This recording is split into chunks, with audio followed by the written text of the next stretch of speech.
I think it'll be different to the twos game. I think it's going to be a rather high-scoring game.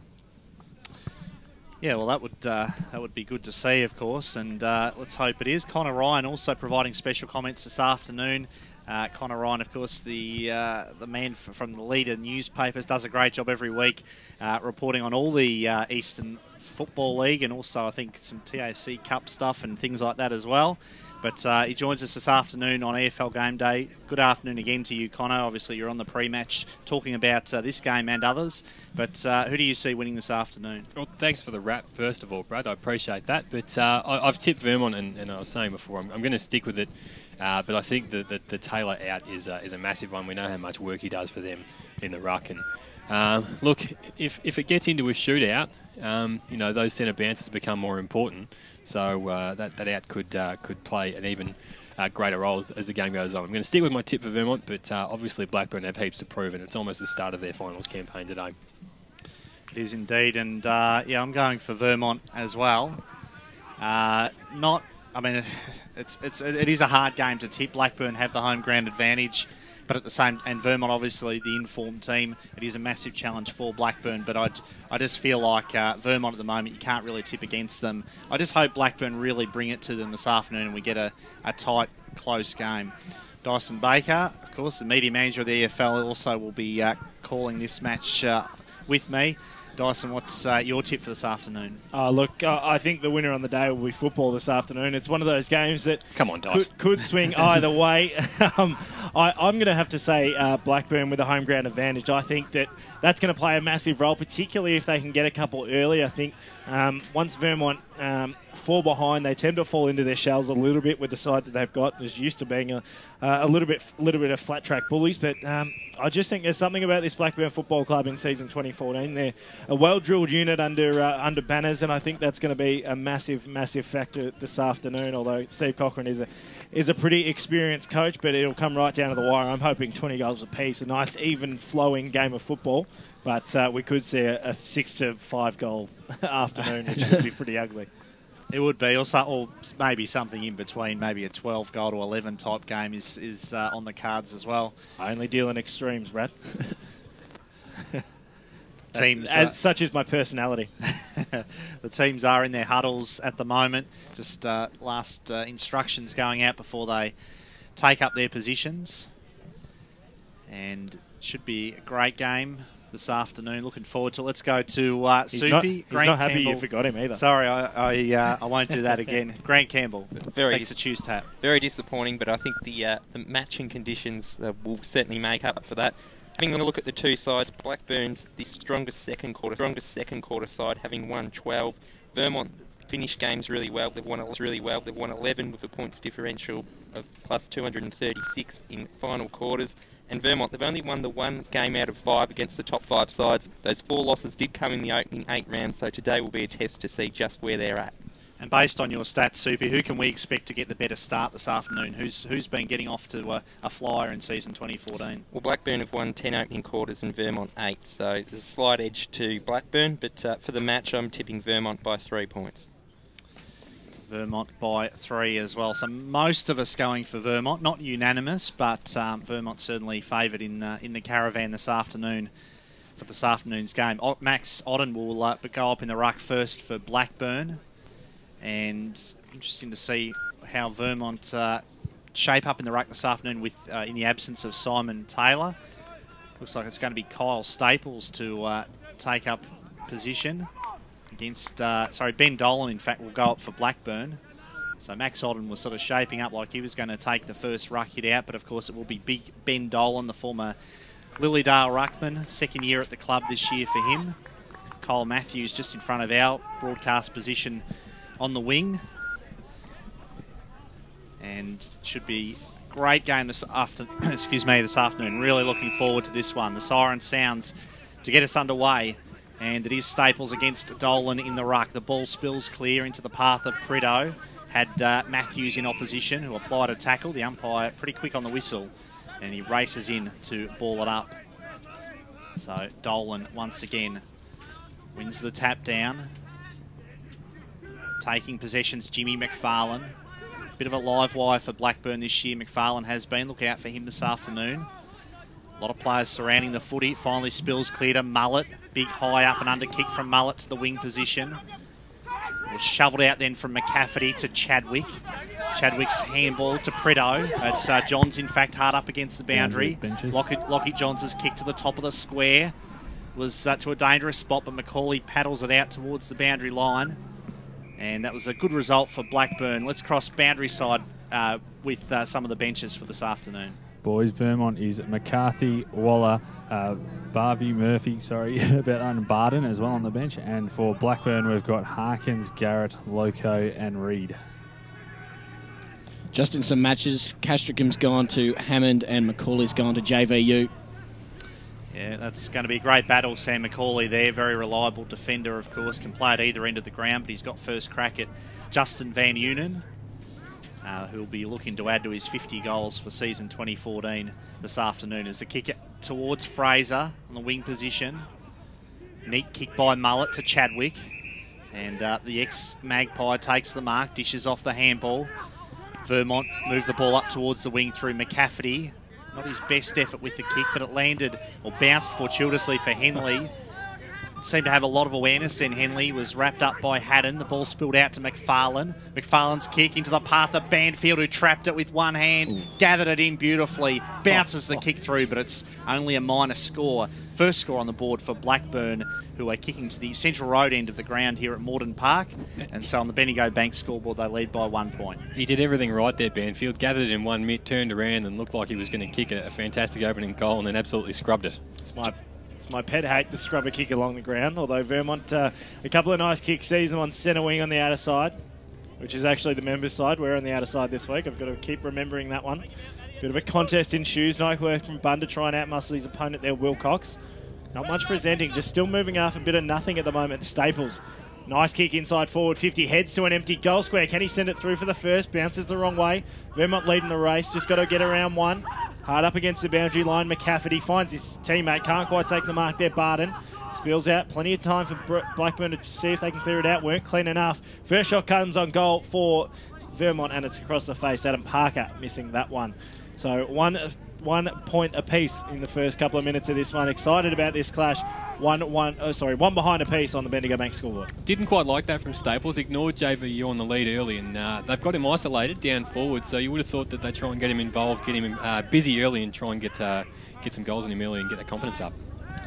Bunn brings the ball back in. He just rarely wastes it. Paul Bunn, beautiful kick of the ball, got it to Macaulay, who coughed it up. Mullet. Slick handball was effective to McCafferty, who fires at the goals, and that's a great kick by Conor McCafferty. Gets Vermont's first on the board, and they lead by 5 points on the Bendigo Bank scoreboard. Vermont 1 goal, Vermont 1-1-7 in fact. Blackburn 1 behind, and Conor McCafferty has the Eagles' first goal. Love that call of slick handball from you, Brad, because how good did Vermont look just from the balls in dispute there? They're just picking up, flicking them around and getting themselves into a heap of space, and that's what's caused the shot on goal before, and then another one just there where McCafferty kicked truly for a beauty. So the first one on the board for the Vermont Football Club. They move on a 1-1-7, a 6-point lead. Staples took a nice specky in the ruck, so Dolan will win the free kick. Boys, Kyle Emily's on the ground. Big man just assesses his options. Goes out towards Matthews, who's found a bit of space. Inside forward 50, he goes. Nice darting pass. Can't quite find a teammate, though. Ball's just held up in space. And now umpire calls for a ball out. 25 out from the Blackburn goal. Thrown up once again. Nice tap down from Staples. They get a bit of clearance through Henley. Kick was smothered. Just trying to push it forward at all costs. Like we said, we didn't want to see. It's a little bit of a hot contest early. Chadwick, his handball was a little bit too hot to handle. Just trying to work it out at any cost at the moment, the Eagles.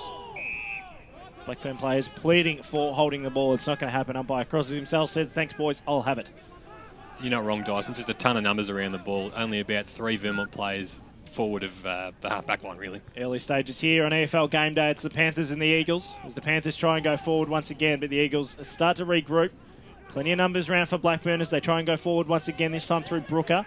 Spent it before he got it. Chadwick gets it away to Mullet. Now the Eagles are flying. Mullet slipped at the crucial moment, gave it away to Johnson though, found a bit of space. JVU a long way from home in those ugly orange boots. Centre wing out of sight here at Moreton Park. Now goes inside forward 50. One-on-one contest in shoes. Wilcox tried to outmuscle his opponent. Couldn't quite do so. The silky Kyle Matthews picks up and Blackburn are away. They are indeed. The kick was eluded Barton in the end. It worked out well for Blackburn as Ralph tumbles it forward. Looking for Hammond. Hammond keeps it in just right on the boundary line. Good pressure from Castricum though. Forced the mistake. Lehman fed it back and they managed to clear Vermont up towards half-back, but taking possession is O'Farrell. Gathers it in nicely now. O'Farrell's kick to a big pack of players contesting. The ball spilled to ground. Brooker, did he get a push in the back from Daniel Reid? The umpire said yes he did, or no, in fact he's paid holding the ball. So that was red hot, the decision then. So the Eagles come away. Barton from wing position. Nice kick for Van Unen, who just got a little bit of a push out from Macaulay. Used his body well then, the very experienced Blackburn defender. It's a hot footy at the moment. The pressure's fantastic. The umpires said there was some holding on. Free kick will go to Brooker. So James Brooker for Blackburn. Been in everything so far. It's been busy. He's at half-back position. He just switches to this broadcast side of the ground. Finds Matthews. Matthews kick to Fagan. He always wears the long sleeves, Anthony Fagan. Got it to Hammond. Jake Hammond's kick to the top of the square was dangerous, but Pretto stood up really well and held the mark and will come away for the Eagles. Decides to go wide. Out to Henley. Just summing up his options. Not much movement going forward for Vermont at the moment. In the end, it takes a decent lead and a great mark there taken by Matty Wilcox. Been fantastic so far. There's the ball on centre wing. Short chip kick. Finds a teammate as they just start to prepare things up a little bit. Blackburn starting to push back. Bernie Deneen having just come on the ground, just assesses his options. Now they'll have a chance to go inside forward 50, looking for the marking option. JV used the target. Just spills right in front of him. Chill a chance on the ground. Nice work from the Blackburn defence. They've just cleaned it up. Now they're away through McFarlane. Held up. Nice pressure coming from the Vermont forwards. That's exactly what you want to see. Nice and early on this one. Ball up 30 metres out from the Vermont goal. Sorry, boys, just again, Kyle Emily is back from the Northern Bull. That's number 1 for Vermont, not on the team sheet. Thanks very much for that life care update from you, Aaron at Kirkby-Rodier. Snapshot comes on goal and across the face and over the boundary line and out of bounds. 117 are Vermont, 1 behind 1 point Blackburn in this EFL Gameday clash between the Panthers and the Eagles. Grant Campbell with some Choose Tap match stats. Vermont dominating the uncontested possessions 22-8. Dolan against Wilcox in the ruck, deep in the Blackburn forward line, or Vermont forward line I should say. Fagan takes possession for Blackburn through some heavy traffic, got it to Haddon. Out to O'Farrell. He was all wrapped up by Tim Johnson. Was going nowhere after that one. Just on those uncontested possessions, we've seen Vermont trying to chip their way through after they get the ball at half-back. If they can't get it quickly on the rebound, they're going to have to do a lot of stop-start to get through that Blackburn defence. They are indeed. Tap down to Mullet. Backpedaled with the handball. Quick kick came around the corner. Parker couldn't take the mark. Chadwick slid it out to Barton. Barton's kick to a 2-on-1 contest which favoured Blackburn. Handball was shot out to Deneen. Deneen fires at the goals. He's well off target. The ball bounces through, just sneaks through for a minor score. And Vermont are 1-2-8. Blackburn 1 behind Bendigo Bank scoreboard. Nice even contested start, exactly what we wanted to see. Looks like Wilcox might play a fair play on this game. As Vermont have caused the interruption. Barry Murphy takes the kick on goal and it hits the woodwork. Through for 1 behind, the 3rd on the board for the Vermont Football Club. They move on to 1-3-9.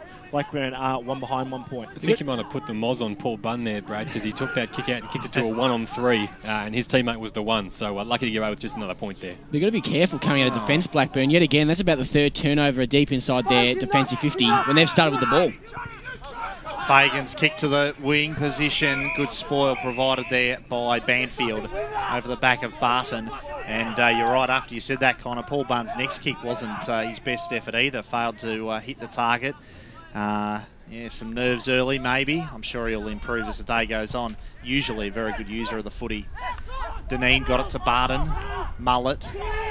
Slick handball.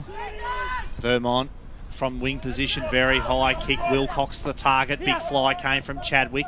Bunn sharked the pack. Ball spilled out to Faulkner. Bunn got it to Garrett. Garrett's kick from the wing to a big pack of players.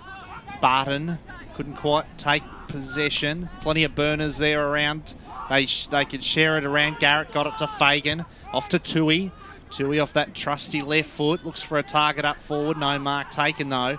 Fraser was the target, and Ben Fraser couldn't quite take the mark. He was determined that the ball would not leave the area though, and had Dean Waller all wrapped up in the tackle. Ball thrown up once again. Nice tap down as Blackburn try to go forward. Nothing really presenting when they go forward. Not cleaner so far. Free kick paid and advantage after the ball had stopped. So nice handy work there from the umpire, just working in the favour of Jake Hammond, who has his first on the Bendigo Bank scored. A bit of a lull in play and just made the most of it for Blackburn's first goal of the afternoon. They move on to 1-1-7, still trailing by 2 points. Vermont 1-3-9. Yeah, good bit of initiative from Hammond. Just ball fell to him and he swung it onto his left foot and it sailed through. And he's looked pretty lively. He gave him a bit of a pump up before the game, Dyson, and he's shown some good movement. Able to shake off a couple of defenders. And the Panthers are really looking for their tall forwards, and hopefully Hammond will hope for some more reward. He's the new Kyle Martin in my books. He's my boy for season 2014. Back in the middle once again, held up in a tackle there was O'Farrell, going nowhere. We'll have a secondary ball up. Geez, the tackling's been good from Vermont early. It's ferocious out there. No easy touches for the Burners. Just clearing out the Vermont forward line, leaving JVU one out, but it's not going to matter because it's gone forward for Blackburn and Fraser's taken the mark. So he's about 40 metres out. This could be handy. After not really showing much in terms of forward structure, they could have two in the space of a minute and lead this one as we tick over 13 minutes gone in this first term. Well, I reckon they've been looking for their forward targets, unlike Vermont, who haven't exactly been hitting up leads out of the goals. The Blackburn forwards have been presenting strongly and might get reward here. Fraser sends it on its way, sneaks it just over the post and through for one behind. We were all convinced that it was a goal in the Caravan, but unfortunate not to be. 1-2-8 on the scoreboard for Blackburn, 1-3-9 on the score for Vermont. That's the Bendigo Bank scoreboard. Lockie Johns to bring the ball back in for Vermont. Just looked such a good kick off the boot, that one by Fraser, but in the end it was just awry. Long kick by Johns, big spoil from the back by Bunn. Slick handball from Prideaux. Driving kick up towards the wing. Staples was the target. Spoil then was by Locko. Bunn got the quick handball out. That was well played to Hatton. Hatton's kick intended for Garrett, who wants a free kick. The umpire says he will get it. Jeez, he made him earn that one, Mullet. Yeah, he didn't do a lot wrong, Mullet, but it was a hard contest and probably deserved a free kick. So Nick Garrett, bit of a floating kick. Long lead was provided by Hammond, and he's taken the mark. He's looming large early in this game, Jake Hammond. Just weighs up his options, the left footer. Pretty well weighted pass to the pocket, and that was good footy from Jake Hammond. He had the lead on. The pass had to be perfect for Max Odden, and it turned out to be. Odden, another left footer. This will test him, you would think. Difficult angle for the lefty. He's a thumping kick, Max Odden. Distance probably won't be a problem. He's given himself a good long run up at it. It's gone right back. Now he comes in. Otten hangs it out to the left. It stays left. It never looked like coming back. And in fact, he's put it out on the full. So no score there for Blackburn. Disappointing result there for Max Odden, who's usually a pretty dangerous kick for goal. But a couple of very positive forward entries for Blackburn. They've been able to hit the target up. They've been going for him, as Conor mentioned. But to get the marks inside 50, they're just going to start to break it open if they can keep doing that. Barton, his kick comes from defence in the Barry Murphy direction. Couldn't quite take the mark. Ball spilled out the bottom of the pack, and now a chance for Blackburn to regroup once again. Bit contested. Chadwick just bustles through a couple. Gets his handball out to Mullet. Up the line, looking for a target. It was Henley on that occasion who couldn't take the mark. Nice work to come in and cut it off as Geelings. Just seem to be a bit undersized in a couple of matchups across the ground, Vermont at the moment. Just that height of Blackburn really playing a factor so far. Yeah, probably inevitable when you lose your number one tall in Simon Taylor. But I mean, we know that Blackburn's got a really great complement of tall players, particularly up forward. So that's going to stretch any defence. 1 point ball game. Vermont leading this one on the Bendigo Bank scoreboard. 139 plays 1-2-8. Got a ball up 50 metres round from the Vermont goal. Nice tap forward there from Waller. Third man up, trying to push it forward.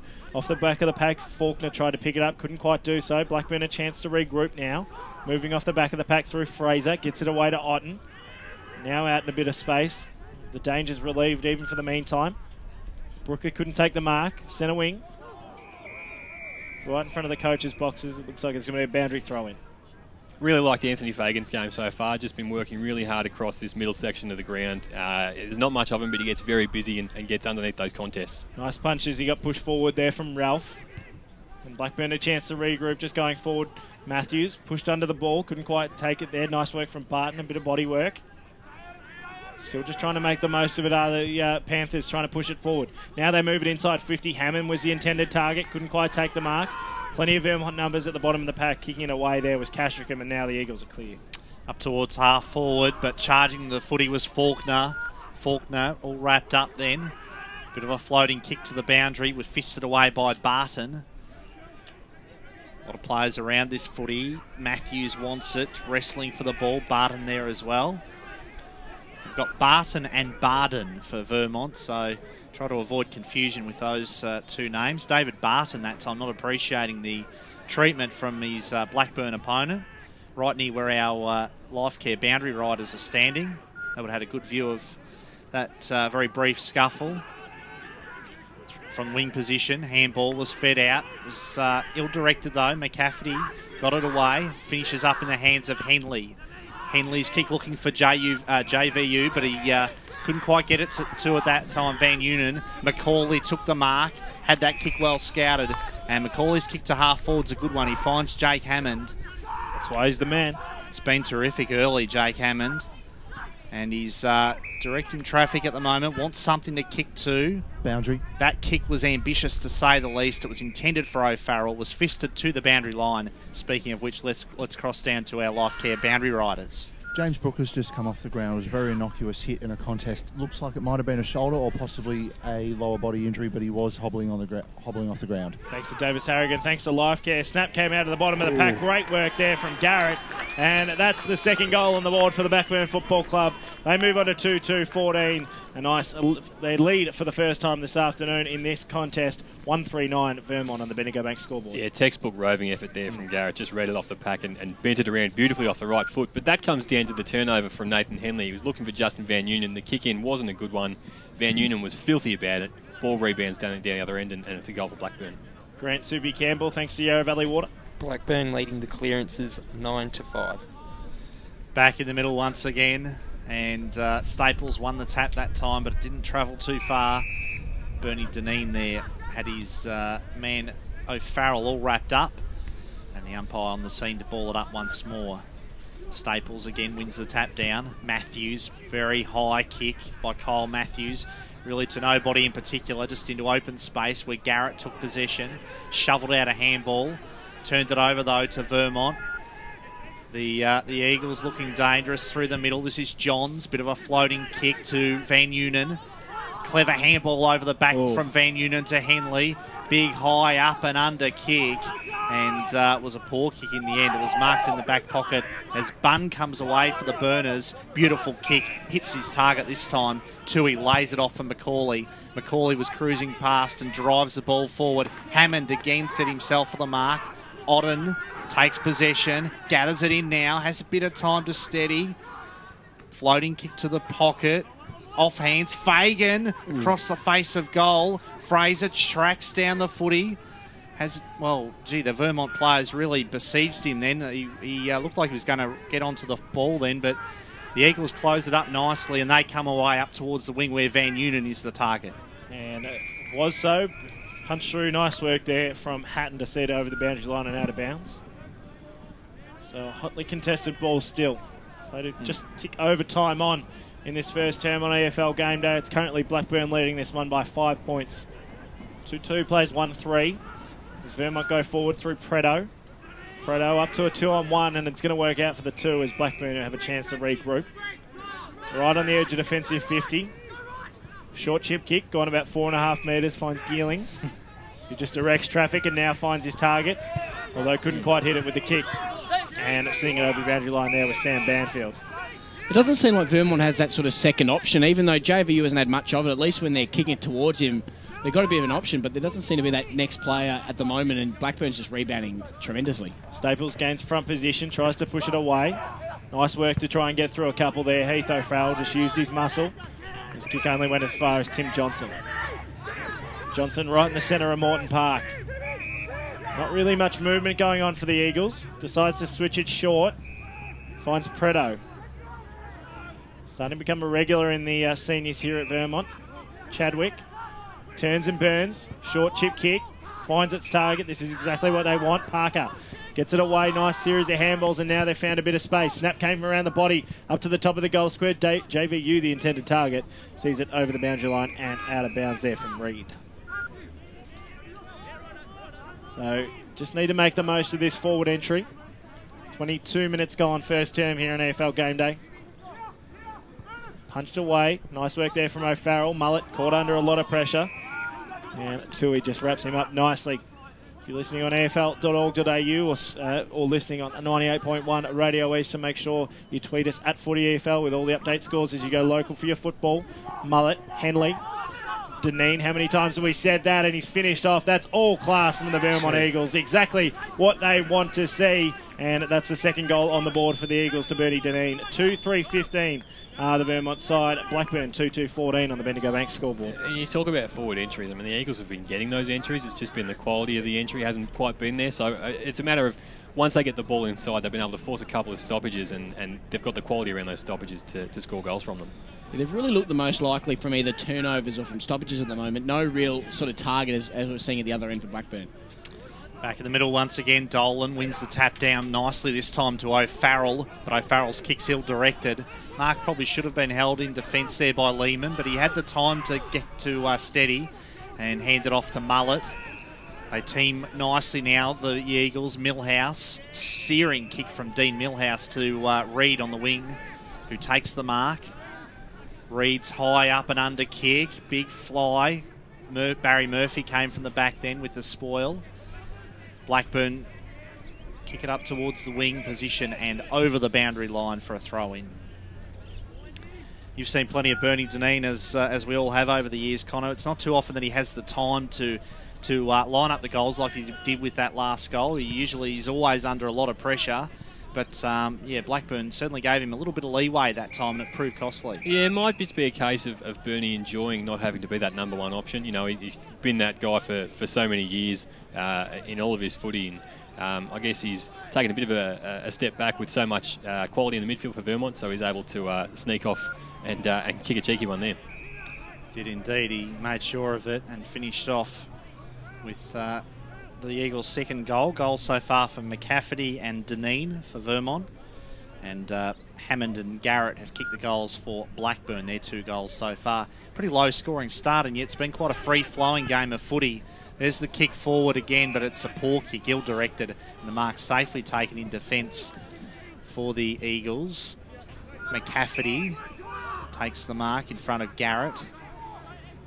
Ball will come up towards Barry Murphy. So Xavier Barry Murphy just inside the field of play. Takes the mark. Now he'll survey his options further afield. Nothing really to kick to. Forced to kick to a contest. And Ryan Tui this time outpoints Bernie Deneen. Safely takes the mark and will steady for Blackburn. Just tall enough on that occasion. Obviously both out muscling each other. Nice mark taken short. But a 49 that's not listed on the team show, so we'll get our life care boundary riders to check that one out as he goes forward once again. And plenty of numbers back for the Eagles as they clear it away with a series of handballs. Preto finds Henley. Henley kicks short. Kick was intended for Barton, couldn't quite find him, and now a chance for Fagan. Out wide. Kick was smothered by McCarthy. Inside forward 50 now for Blackburn. Shot on goal and through for one behind from Ralph, the third behind on the board for the Blackburn Football Club. They move on to 2-3-15, all tied up here at Moreton Park. It is indeed, as the ball up towards the wing. Now they move it quickly. Vermont, Deneen takes the mark. He's ridden that one beautifully. 49's Michael Dunn, boys. Got the little push in the back then from Aaron Haddon. And Deneen hands it off to Emily. Emily's kick. switches play to the true centre-half back position where Millhouse takes the mark. Passing by foot from Vermont's been pretty slick so far today, as is usually the case. Wilcox holds this one. Will he get a penalty? No, the umpire again decides against it. Probably the right decision. Johnson's kick carries over the head of the pack. Blackburn should be able to clear, and they do so as the siren sounds to complete a very tight first quarter of football. And it was a first quarter where, in fact, scores were dead set level. 2 goals, 3, 15 apiece on the Bendigo Bank scoreboard. Great first quarter out here at Moreton Park, and nothing in it at quarter time. Yeah, we'll be right back after this. It's the Panthers and the Eagles here on EFL Game Day.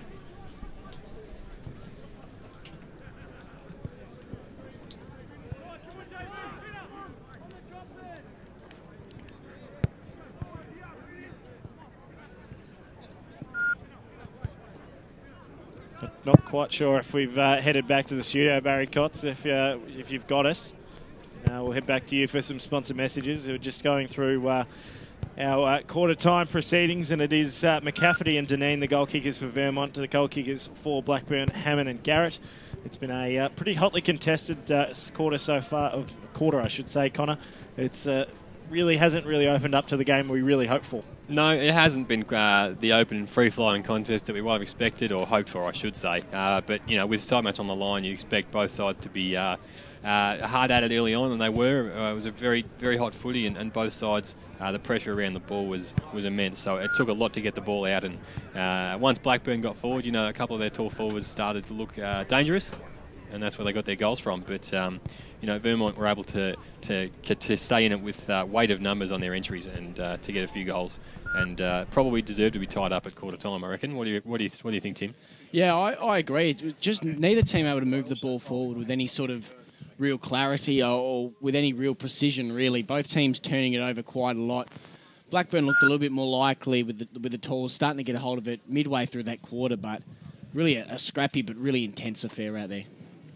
That's probably what you'd expect at this time of year in Division 1, I reckon, too, with so much on the line. And you know, Radio East at 98.1 at 19-3, currently 12 degrees in Melbourne's outer east. Barry Coss back here in the studio, and we'll be back for the second quarter of Blackburn versus Vermont in Division 1 in just a moment. But time to check some AFL scores, and the game being currently played over in Adelaide. The Adelaide Oval's between Adelaide and the West Coast Eagles. It's the 20-minute mark of the second quarter, and the West Coast Eagles have snuck a front. 9-7-61, leading Adelaide 8-1-49. Major goal kickers for Eagles. Cripps has 2, as well as Darling 2, and Ellis 2. Major possession getters for West Coast. Predators 14, Gaff 13, Shuey 13. And for Adelaide, it's Jenkins with 3 at this stage, Eddie Betts with 2, and Crouch 1. Thompson has 16 possessions, Crouch 15, and Douglas 13. So at the 20-minute mark of the second quarter, it's the West Coast Eagles 9-7-61, leading Adelaide 8-1-49. Right here on EFL Game Day.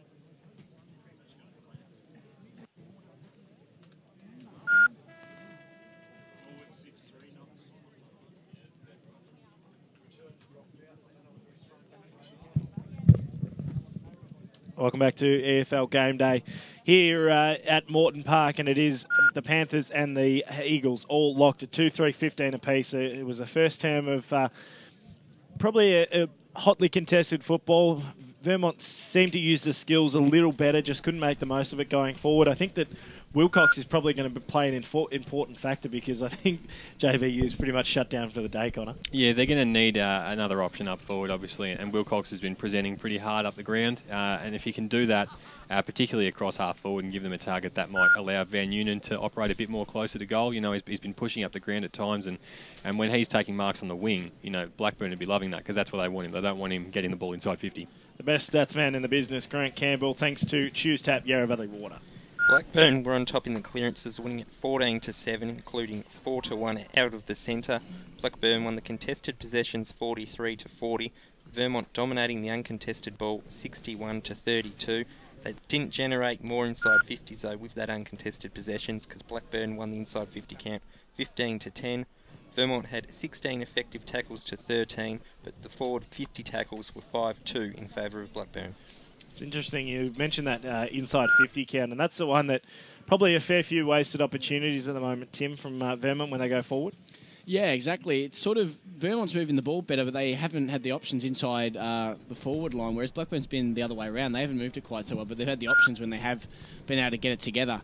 And as Conor's mentioned, they're going to have to find a second option, or JVU is going to have to get off the leash if they're going to really kick a winning score. We'll get Subi to hand off his headset if we can, and we'll give it over to Alice Mulvogue.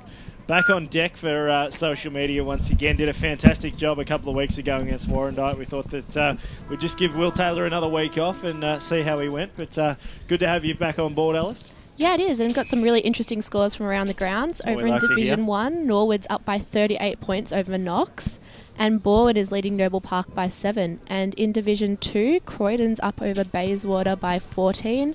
Doncaster's leading Doncaster East by 8, and Mooroolbark is up over East Burwood by 11. It's just the scores that seem to keep giving right across the Eastern Football League. There's always a couple that seem to puzzle. I think the one that's going to really interest us right throughout the afternoon is the Balwyn and Noble Park score. But a couple of scores in Division 3 and 4, Alice? Yeah, there are. In Wanturna South against Boronia, Wanturna's up by 12. White Horse is leading Glen Waverley by 20. Templestowe is leading Heathmont by 6. And in Division 4, Forest Hills leading Coldstream by 9, and Sylvan is currently leading Surrey Park by 21. Hopefully our life care boundary riders are just sussing out both coaches and seeing what they had to say at the quarter time huddles as both sides have broken and just moving into position.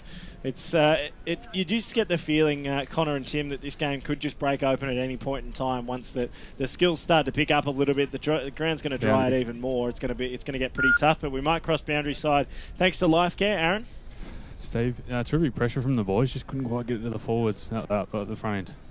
Yeah, look, I just thought our composure, we just lacked going with our forward entries, but we're getting a number of inside 50s, which is always a good sign, so hopefully we can clean that up and we'll actually score a little bit more. Thanks, mate. Thanks very much to Aaron Kirkby-Rodier. Short and sharp from Steve Cochran, which is what we like to see. Pretty much summed it up. They just need to make the most going forward. Yeah, hit the nail on the head there, and Blackburn have done a good job of getting multiple defenders back around the Vermont forwards and been able to cut off a few entries. So the Eagles will just hope to, I guess, lower the odds a bit and hit a few targets in the forward 50. Park Orchards 2-6-18 leading the Eastern Lions 1-1-7 in Division 4 as we get started for the second term. We'll cross back to our life care boundary riders shortly once we get this quarter underway. Second quarter action here on EFL Gameday. Whether you're listening on 98.1 or www.efls.org.au live streaming.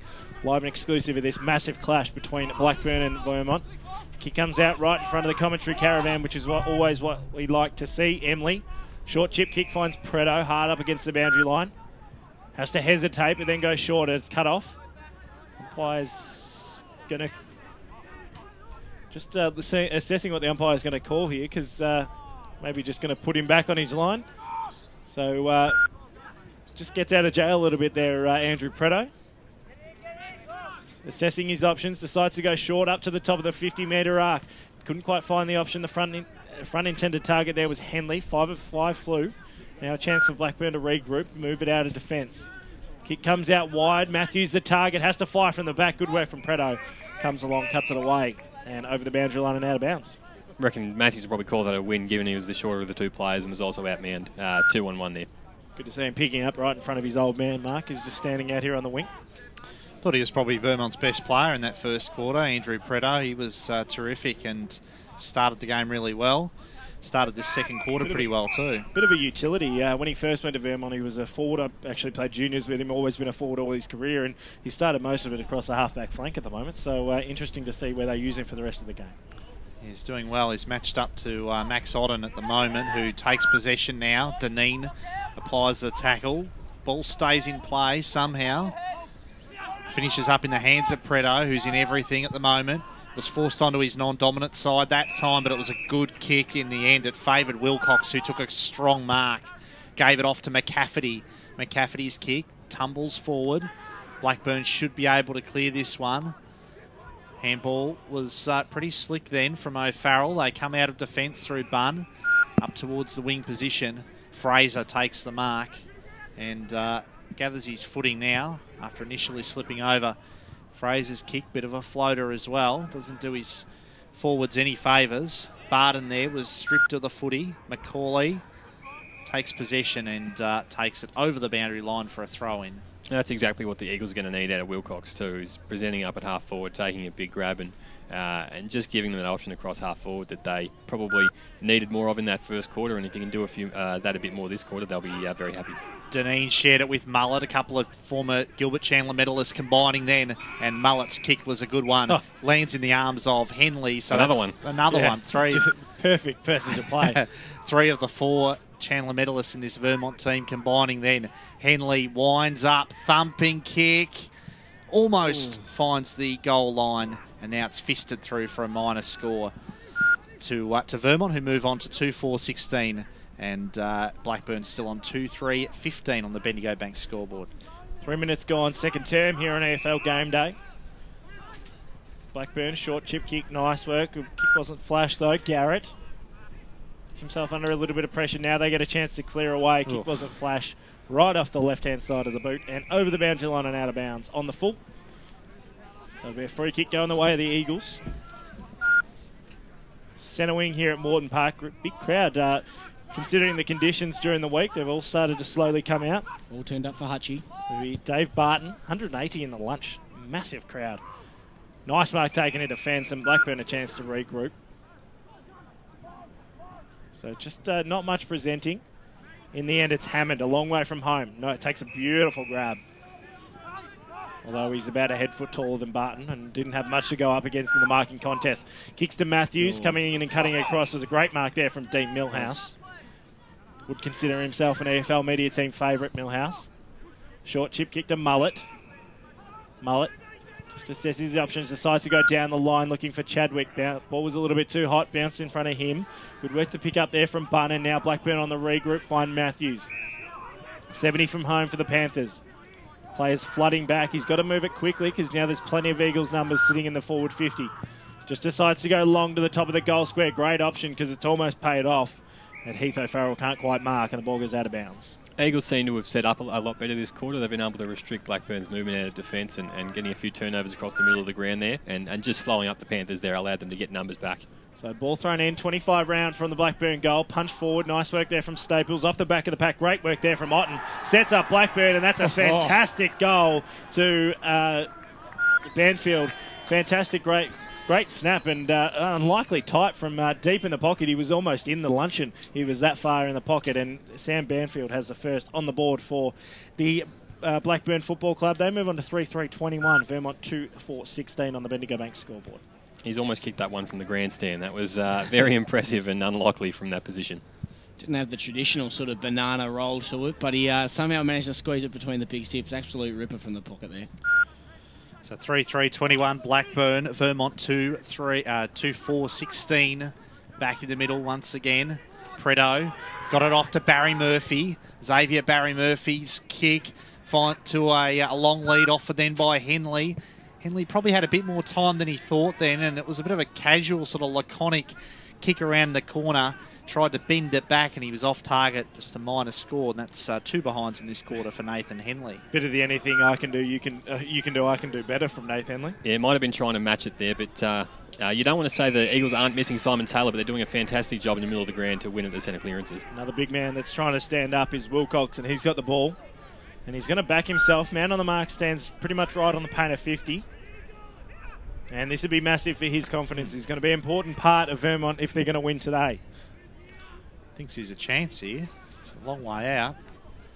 Comes off the Michael Holding type run up. Now sends it on its way. That's a good kick off the boot. It might swing left. Fly came at the bottom of the pack, trying to work it out. Blackburn just looking for the try at the moment. The ball's held up in the goal square. We'll have a ball up. Certainly a big roost from 55, but might have just missed connection and it fell just short. So umpire just letting everyone know who's boss. Staples gets a tap down, can't quite find a teammate. Blackburn now a chance to clear out. Good work in the hands now of Reid, who can clear out for Blackburn. He does up towards half-back where Banfield was the target. Millhouse set himself and spiked it to the boundary line. And he finds the sanctuary of the boundary line this time. So a throw in at half-back for Vermont. at half. Sorry, I keep getting there. A half back for Blackburn, I should say. There's a quick kick towards the middle of the ground.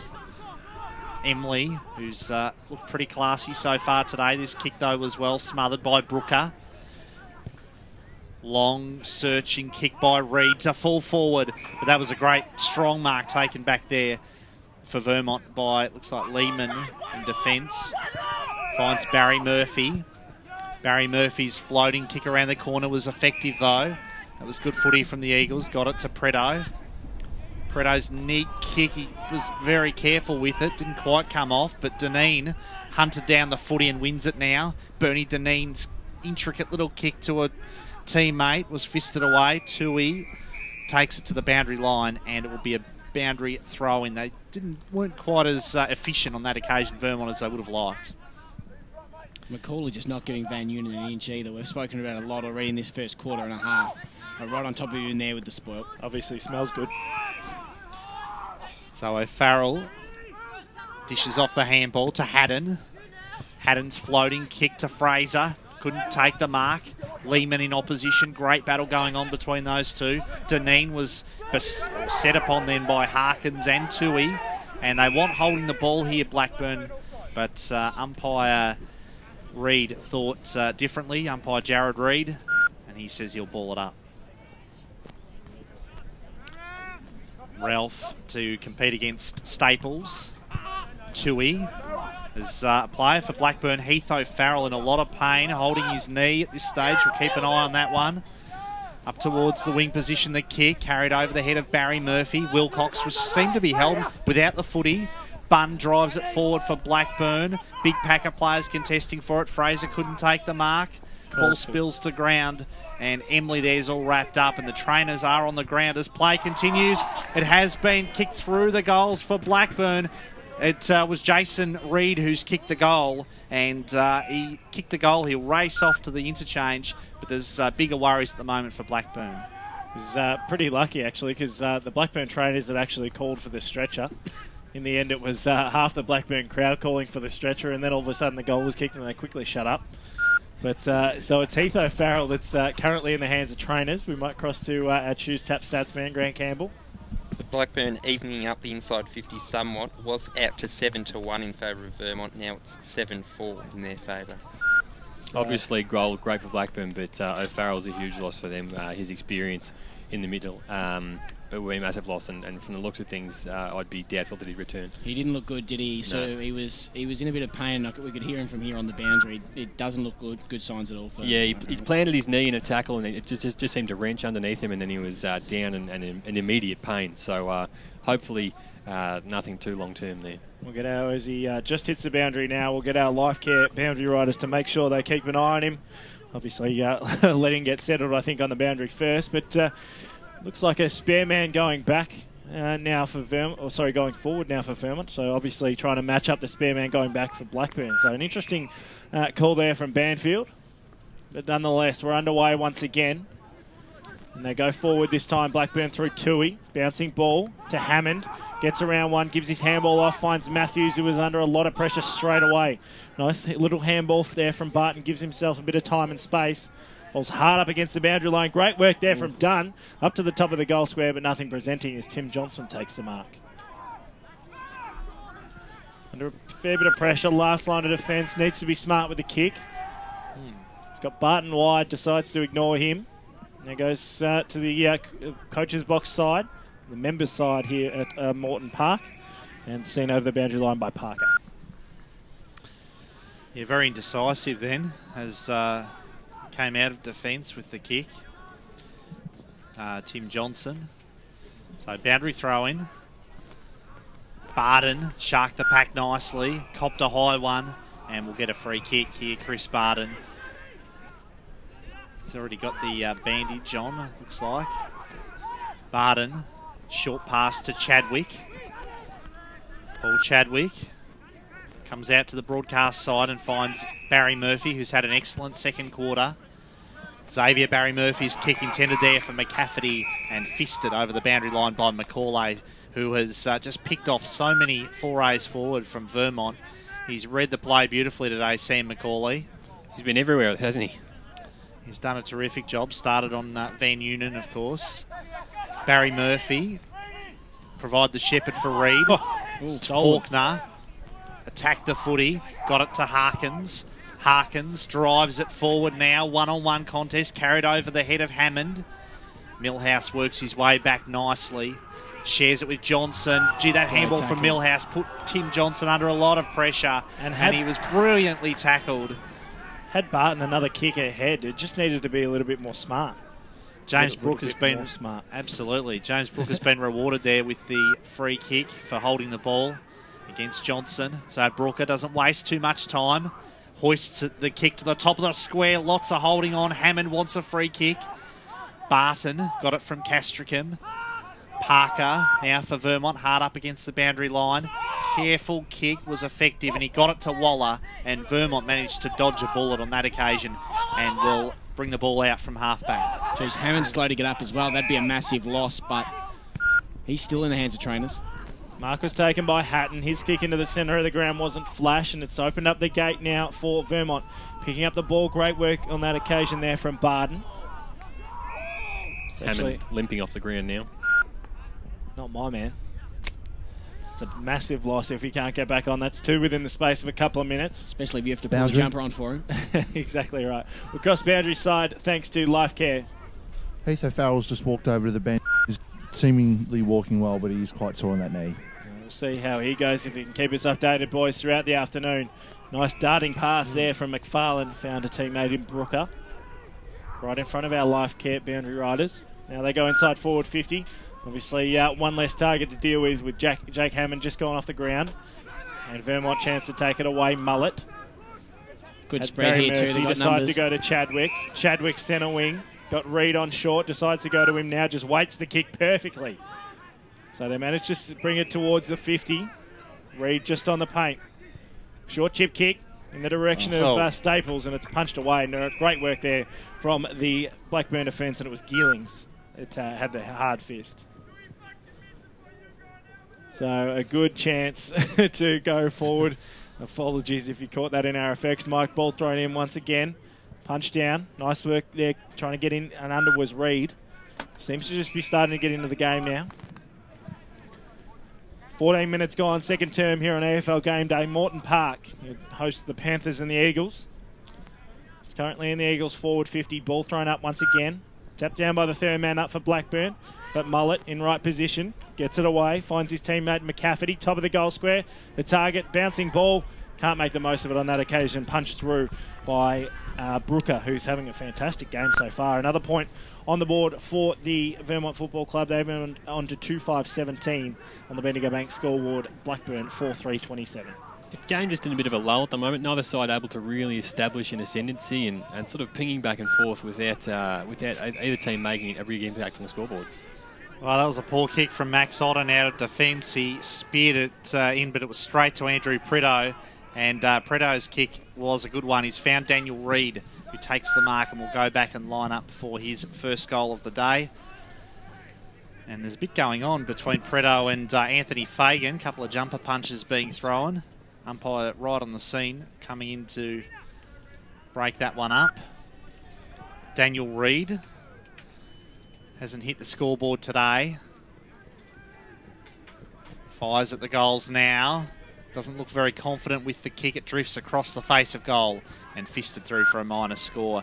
So Vermont move on to 2 goals, 6-18, and Blackburn 4-3-27 on the Bendigo Bank scoreboard.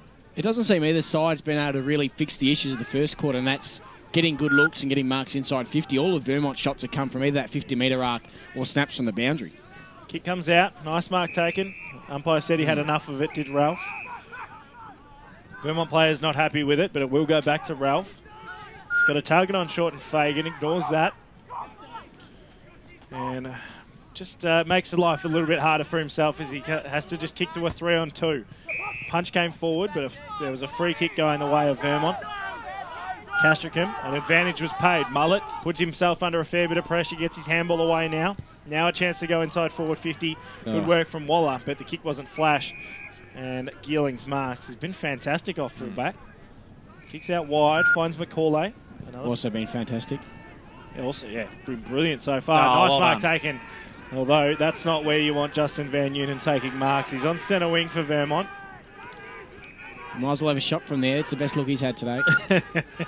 It's the first chance he's got away from Macaulay. And he's just torped it about 40 foot in the air, and it turned it over straight away. So really a nothing kick, and Blackburn a chance to regroup. You'd almost get dragged for that. There just wasn't a lot of thought into that kick. Just and not a lot of effort frustration. either. Yep. So Fagan got it from Macaulay and now gets it on to Tui. Tui's kick for Fraser. That was great footy from the Burners, but Fraser couldn't quite complete the mark against Lehman. Castrichan there takes the ball to the boundary line. And again, the Vermont defence really dodging a bullet, because the way the way Blackburn moved that footy then from half back up towards the wing and then finally into the hands of Fraser looked very dangerous, but they did manage to spoil on that occasion. Odden couldn't take the mark, got it to Brooker, back to Odden. Odden really hard up against the boundary line this time. Yeah, there's a whistle. Didn't see what that one was for. Out of bounds, boys. Oh, okay. It's just crossed over the boundary line, in fact. So, boundary throw-in. Some effective mime work from our stats man, Grant Campbell, too. Oh, look, I thought Soupy was suggesting he threw it. He's waving his arms like he threw the ball, but it will be a boundary Soupy throw-in, just generally of course. waves his arms. I think he's waving at the barbecue to give him some burgers, Soupy. They crash in again. Chadwick on the bottom of the pack. You after another freebie, Tim? Not me. Umpire Daniel Wild to throw it up. Bit of a lull in play just at the moment. Fairly quiet and somewhat sedate, the Blackburn faithful at the moment. Tui's kick there close to the boundary line and taken over once more. Just lost his footing at the crucial moment there. Was about to send it to the goal square and his legs went out from under him and we're going to throw in instead. Back into play. Big pack of players around the footy. Somehow it's booted out of the pack, but ill-directed and over the boundary line. With thanks to Choose Tap, here's Grant Campbell. Vermont leading the hit-outs 12-7 this quarter, but Blackburn leading the clearances 9-8. So ball deep in the Blackburn forward line. Thrown in. Free kick's been paid out off the ball. Boundary. Across boundary side thanks to Life Care. Aaron? Look, both the Blackburn boys are heavy tape on their knees, so that's O'Farrell and also Hammond. It looks like O'Farrell has to wait the 20 minutes though, because the stretcher was called for. We like to see keeping abreast of everything, and that's exactly what you're doing. As Wilcox goes forward, manages to get around one opponent, gives it off to Johnson, who goes towards McCafferty. Great mark taken, couldn't quite hold on to it in the end. McCafferty, almost a diving slips catch there from the young man, and the ball spills over the boundary line about 10 metres round from the Vermont goal. Plenty of scores coming in from right around the Eastern Football League grounds as you go local for your football. We'll start coming in. Nunawading Reserves have got a win by 4 goals, so fantastic for them. As a kick comes on goal, and across through for one behind. So another behind on the board going the way of Deneen. Yeah, it was almost a copy of his first quarter goal. The Eagles forced to stop it inside their forward 50, and Bernie showed that he's canny enough to get on the end of it. Just couldn't quite turn that one between the big sticks. 2-7-19, wasting opportunities, Vermont. 4-3-27 on the Bendigo Bank scoreboard are Blackburn. They've hardly been easy opportunities, though, in fairness to Vermont. A lot from outside 50 and a lot of snaps on the run. Causing a fair bit of pressure. One of those men doing that is Fagan, who currently has the ball. Decides to switch. Plenty of room out there if they can use it quickly. Nice working space there was Faulkner. Put himself under a fair bit of pressure at the crucial moment, though. And he's turned it over. Should be 50 going the way of Reed. And it is. So just silly. Just 2 silly, innocuous little incidents, and all of a sudden, Reed is definitely within scoring distance if he's got a decent roost. Decides to play on, and unfortunate because Wilcox had taken the mark 25 out. So we'll go back. Man on the mark is pretty much right on 50. Gives it away. Emily loads up from 50 out, top of the goal square, trying to punch it through. Great work there from Dolan, who sees it over the boundary line, over the goal line for the 8th behind on the board for the Vermont Football Club. They move on to 2-8-20. Blackburn at 4-3-27 on the Bendigo Bank scoreboard. And Tim's talked about this already in terms of the quality of shots they're getting. You know, they've had a few from 50 or outside 50 and it's ended up short, and it's just an easy rush behind for the defence. So it's wasted opportunities for Vermont. So Ralph got it from Macaulay. Lovely kick from Josh Ralph, the ex-Donvale utility who finds Fraser. Fraser's kick is a good one, gets it to Fagan. Fagan, as always in the long sleeves this afternoon, goes very short with the kick. And gets it to Big Max Otten, another ex-Donvale player. Also Sydney Swans listed player at one stage. Box Hill experience in there as well. Yeah, very handy acquisition for the Blackburn Footy Club this year. Winds up, fires at the goals, but he's just off target. Minor score there for the brother of Andy, of course, Andy Otten from the Adelaide Crows. And minor score, as I said, for Blackburn. They move on to 4-4-28. Vermont are 2 goals 8-20 on the Bendigo Bank scoreboard. He was right in front of the beer booth there too. If he'd been able to get that one home, we might have got a bit of life from this crowd. I think they would have been fired up. So a couple of kicks. Emily finds Chadwick. Chadwick plays on, wastes no time. Kicks towards the wing. Van Noonan a long way from home once again. And sees a ball over the boundary line and out of bounds. Right in front of our life care boundary riders doing fantastic work. Davis Harrigan and Aaron Kirkby-Rodier. Davis Harrigan multitasking with the camera out there this afternoon. Reed has to get it through 3. Eventually does. Wins the free kick. Gets it off to Emily. And advantage won't be paid and it'll go back to Reed. He's just come alive in the last couple of minutes. Speaking of minutes, we've gone 23 of them in this second term. Up towards the Wilcox direction. Can't quite take the mark. Plenty of Blackburn numbers around the contest, but they win out. Chadwick all by himself. Gets his handball over the top. Finds Preto. Preto has to duck around a couple. Now snaps it. Bouncing ball. Empty goal square. Goal. I've been waiting to say that for a long time. And it is another goal on the board for the Vermont Football Club. Exactly what they needed. That's 5 straight behinds before they kick their 3rd goal of the afternoon. 3-8-26. And Blackburn 4-4-28 on the Bendigo Bank scoreboard. And they had to work very hard for that one too. The ball came into a contest deep in the forward pocket. Looked like Blackburn were going to get away with it. They had numbers around the ball. Spills out the back. Chadwick gets it to Preto, and Preto was good enough to finish. Great bit of running by Chadwick as well. He basically started the play back here on the half-back flank and ran the whole way with the ball and got the hands over to Preto for a good finish. And certainly deserves a goal for his efforts this afternoon, Andrew Preto. And it took so long for Vermont to get that 3rd goal. It was a long time coming. Very handy close to half-time as Parker clears out of from the wing position. Not his best effort though, and his kick was well marked then by Bunn. So Paul Bunn switches to the broadcast side. Mark safely held there by McFarlane. McFarlane swings onto that left foot. Driving kick to full forward. Hammond the target. He's back on the ground. Taken through the goals then for a minor score. And Blackburn move on to 4-5-29. Vermont are 3-8-26 on the Bendigo Bank scoreboard. Wani South have turned it on. 6-7-43 lead Baronia 2-7-19. Looks like they're going to run away with it. Knox have brought it back to 13 points against Norwood. Keep you abreast of those in the Pie Shed halftime show with Alice. Reed ducked his head beautifully and got it away to Chadwick, who then furthered it on to Barry Murphy. Up to the forward 50. Preto the target, coming in and cutting it off. Great work there from Fraser. And hard up against the goal square. He's made it 2 in a row, has Andrew Preto. Fantastic work. And you say you want a reward for effort. He's definitely got that with the last 2 goals for the Vermont Football Club. And pretty innocuous goals, both of them, but it's put him in front now, Conor. Yeah, opportunistic stuff there. Ball just spilled out the pack and he swung a foot at it and got it through. And that might be the spark that the Eagles need to actually straighten them up a little bit and start getting some goals on the board. 4-8-32, Vermont 4-5-29 Blackburn on the Bendigo Bank scoreboard. Back in front, the Eagles by 3 points. Dolan against Staples in the ruck. Staples, I should say, palmed it down to Mullet. I think Mullet read the tap from his opposition ruckman then. This is Brooker, who's had a terrific first half for Blackburn.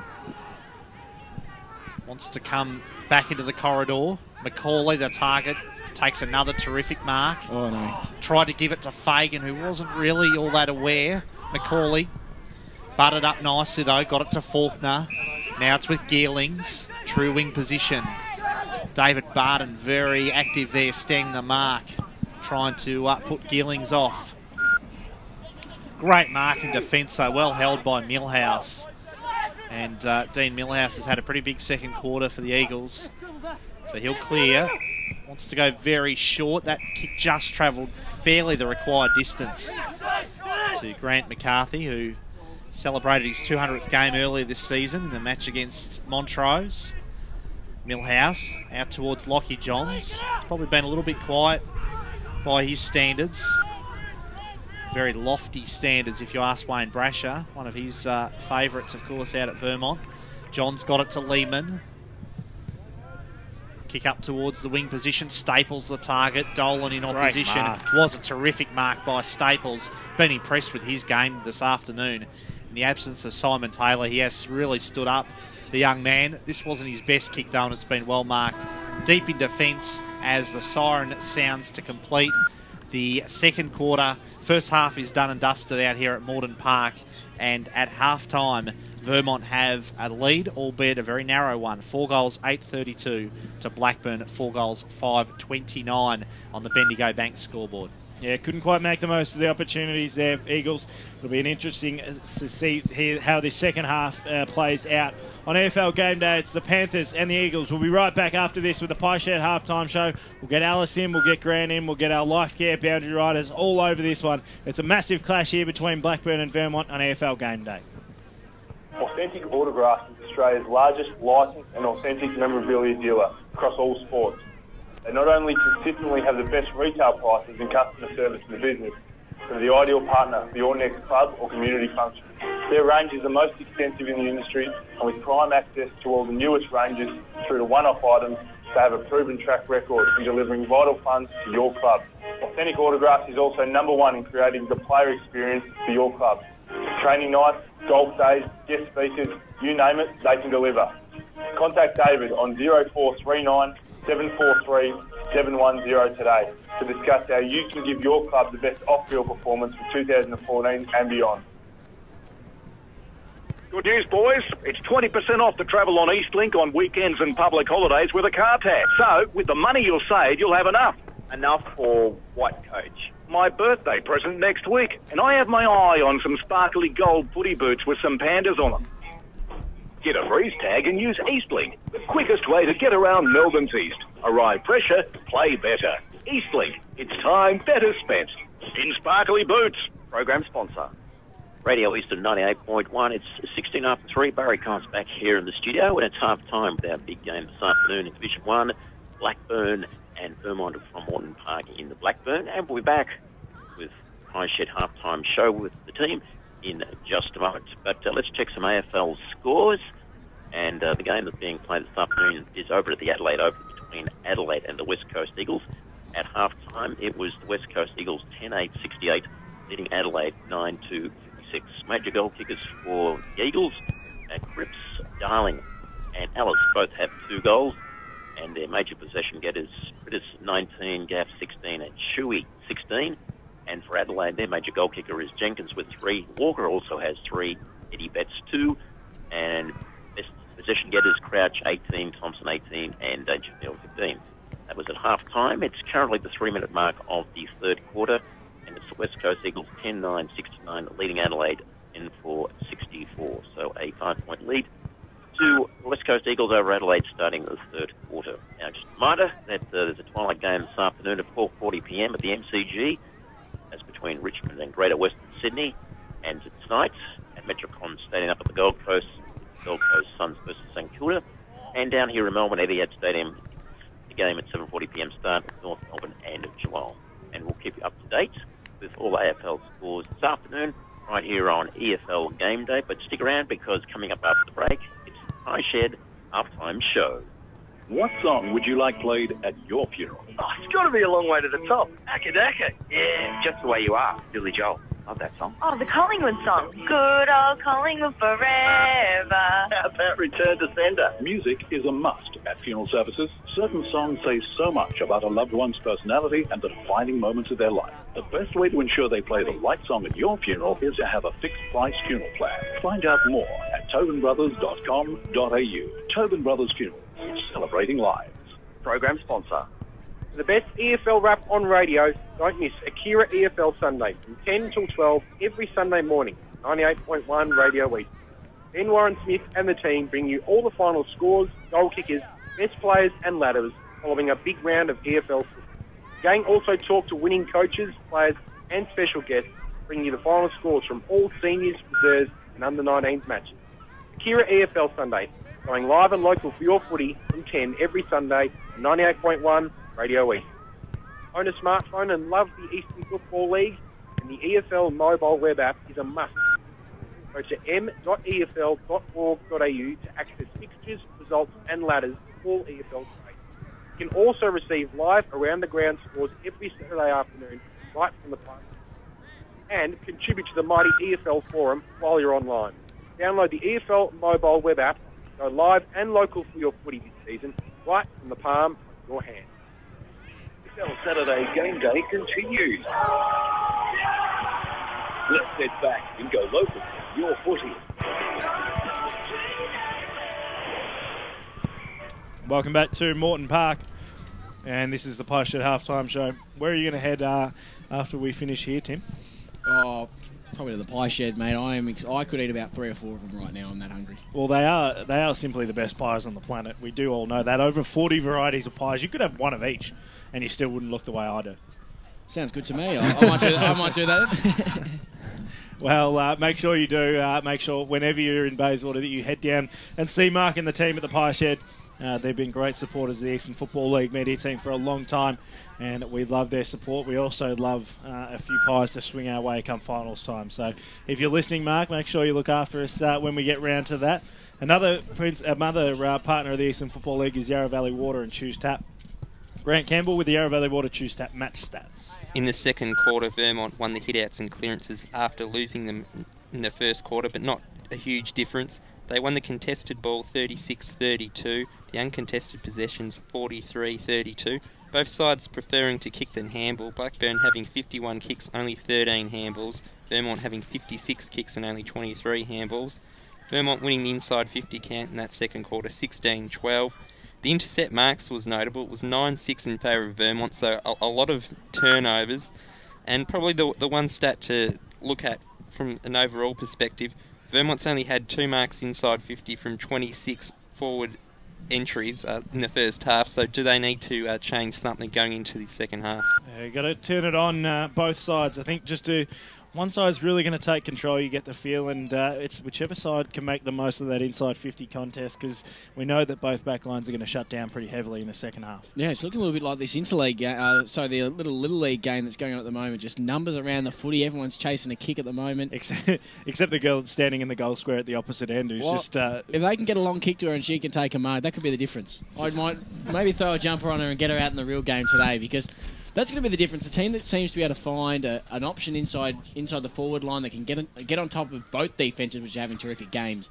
That's going to be the big difference today, Dice. I love it. We're just watching the girls' kick game going on in front of us, and she kind of got drawn into the play, and all of a sudden her team got back, and she doubled back, just gave herself a bit of space. It's when the coach he's put it on the board, and he's put the magnet and said you're at full forward, and you just go exactly where the magnet tells you to go. They're gonna work to it, working with the counter attack as they go forward once again. But we won't be calling the Oz kick game for the rest of the Pie Shed halftime show. We do have a big game going on. It is 4-9-33. There was a score correction at the end of our score correction at the end of the quarter, so it is a 4-point lead to Vermont on the Bendigo Bank scoreboard, 4-5-29.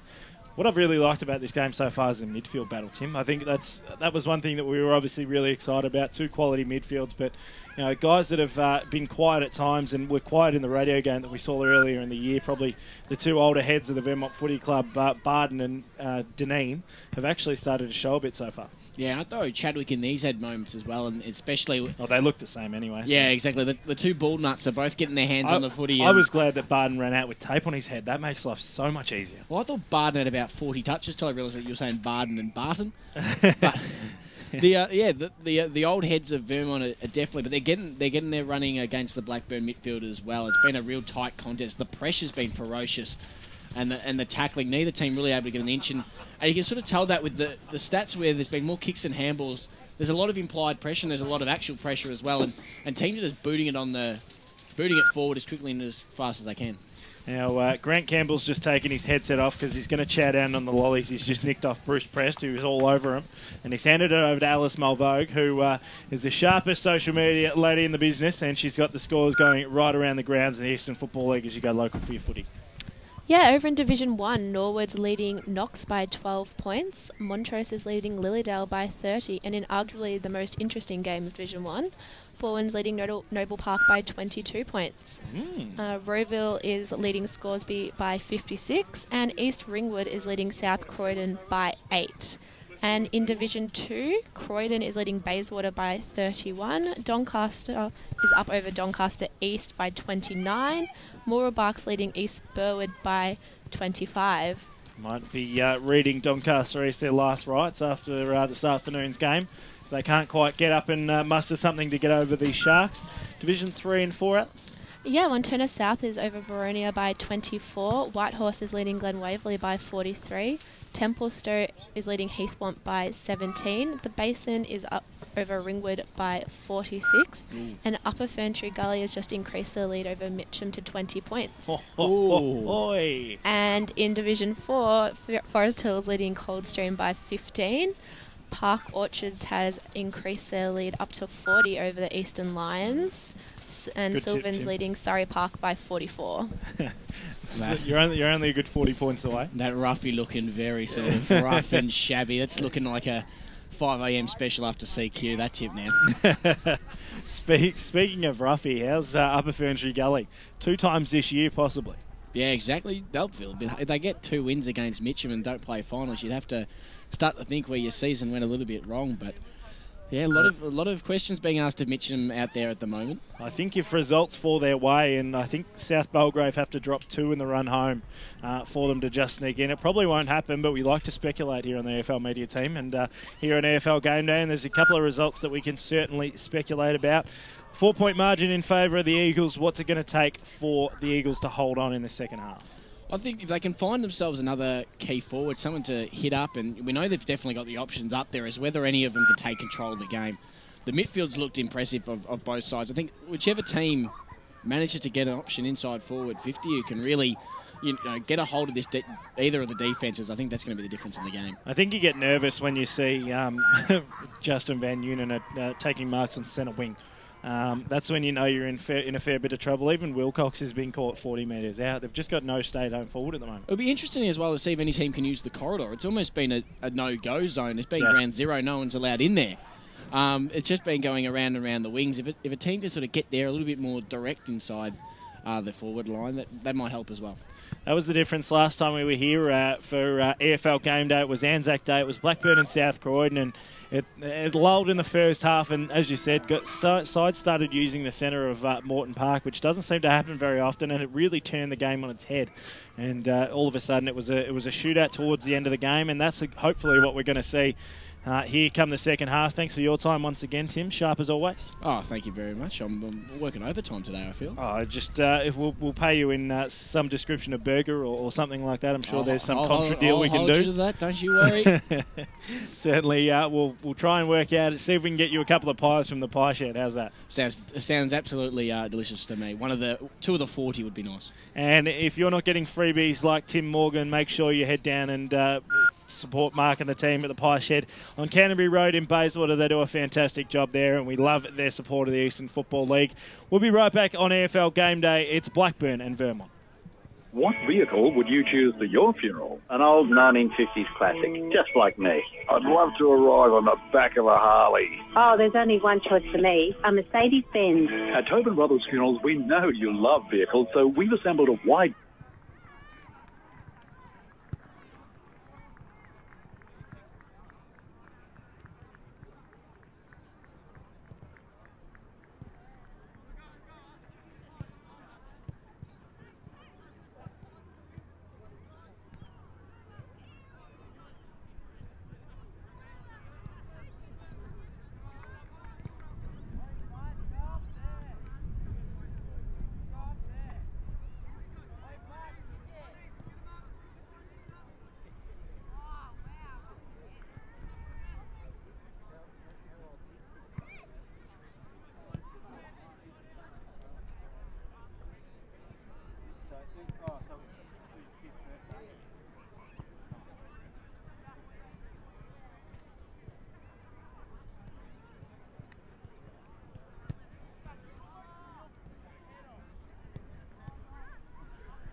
to all the newest ranges through to one-off items, they have a proven track record in delivering vital funds to your club.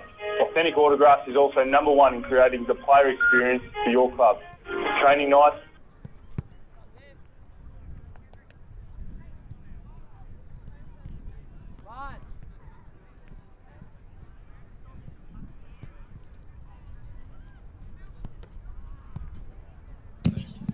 No one to do on occasions.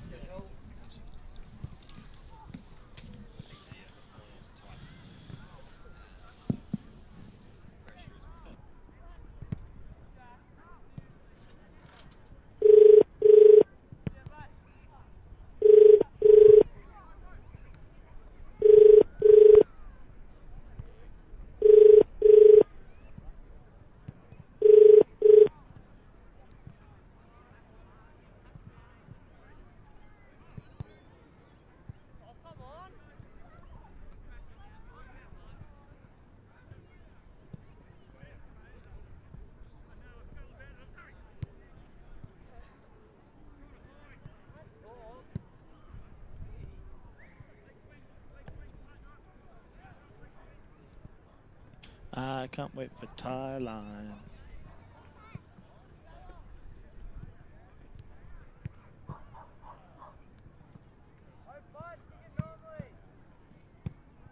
Kick it normally.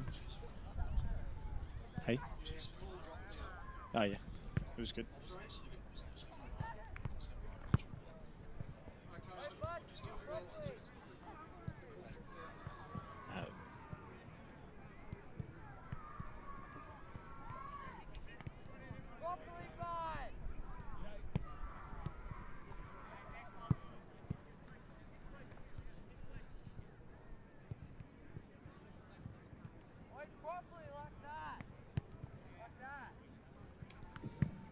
Bit of talent around here.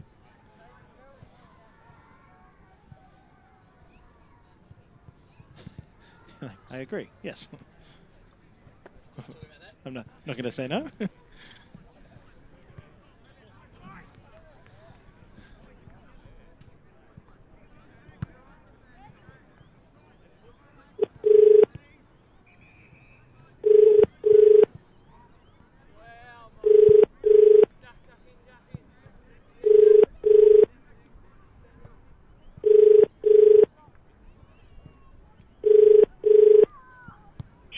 You there? Latest news, feature articles and video programs, including the Friday preview. You're staying in the EFL poll. Sit against your mate, Hi, Barry. and voice your opinion. All right. No, I'll have to ring you back. Stand by. I'll have to ring you back. So hang up the phone now and I'll ring you back there.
I can't hear anything at the moment.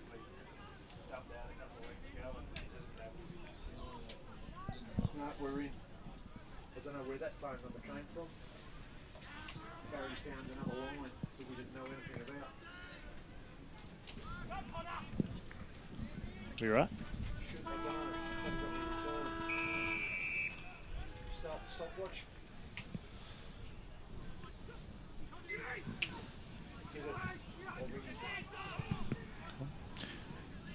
So the third quarter gets underway, and it's Brooker with the ball for Blackburn, who tumbles it forward into open space. A lot of players around this footy. McCarthy there on the deck. He couldn't kill the contest then, which was costly. McFarlane fires at the goals, but he's off target.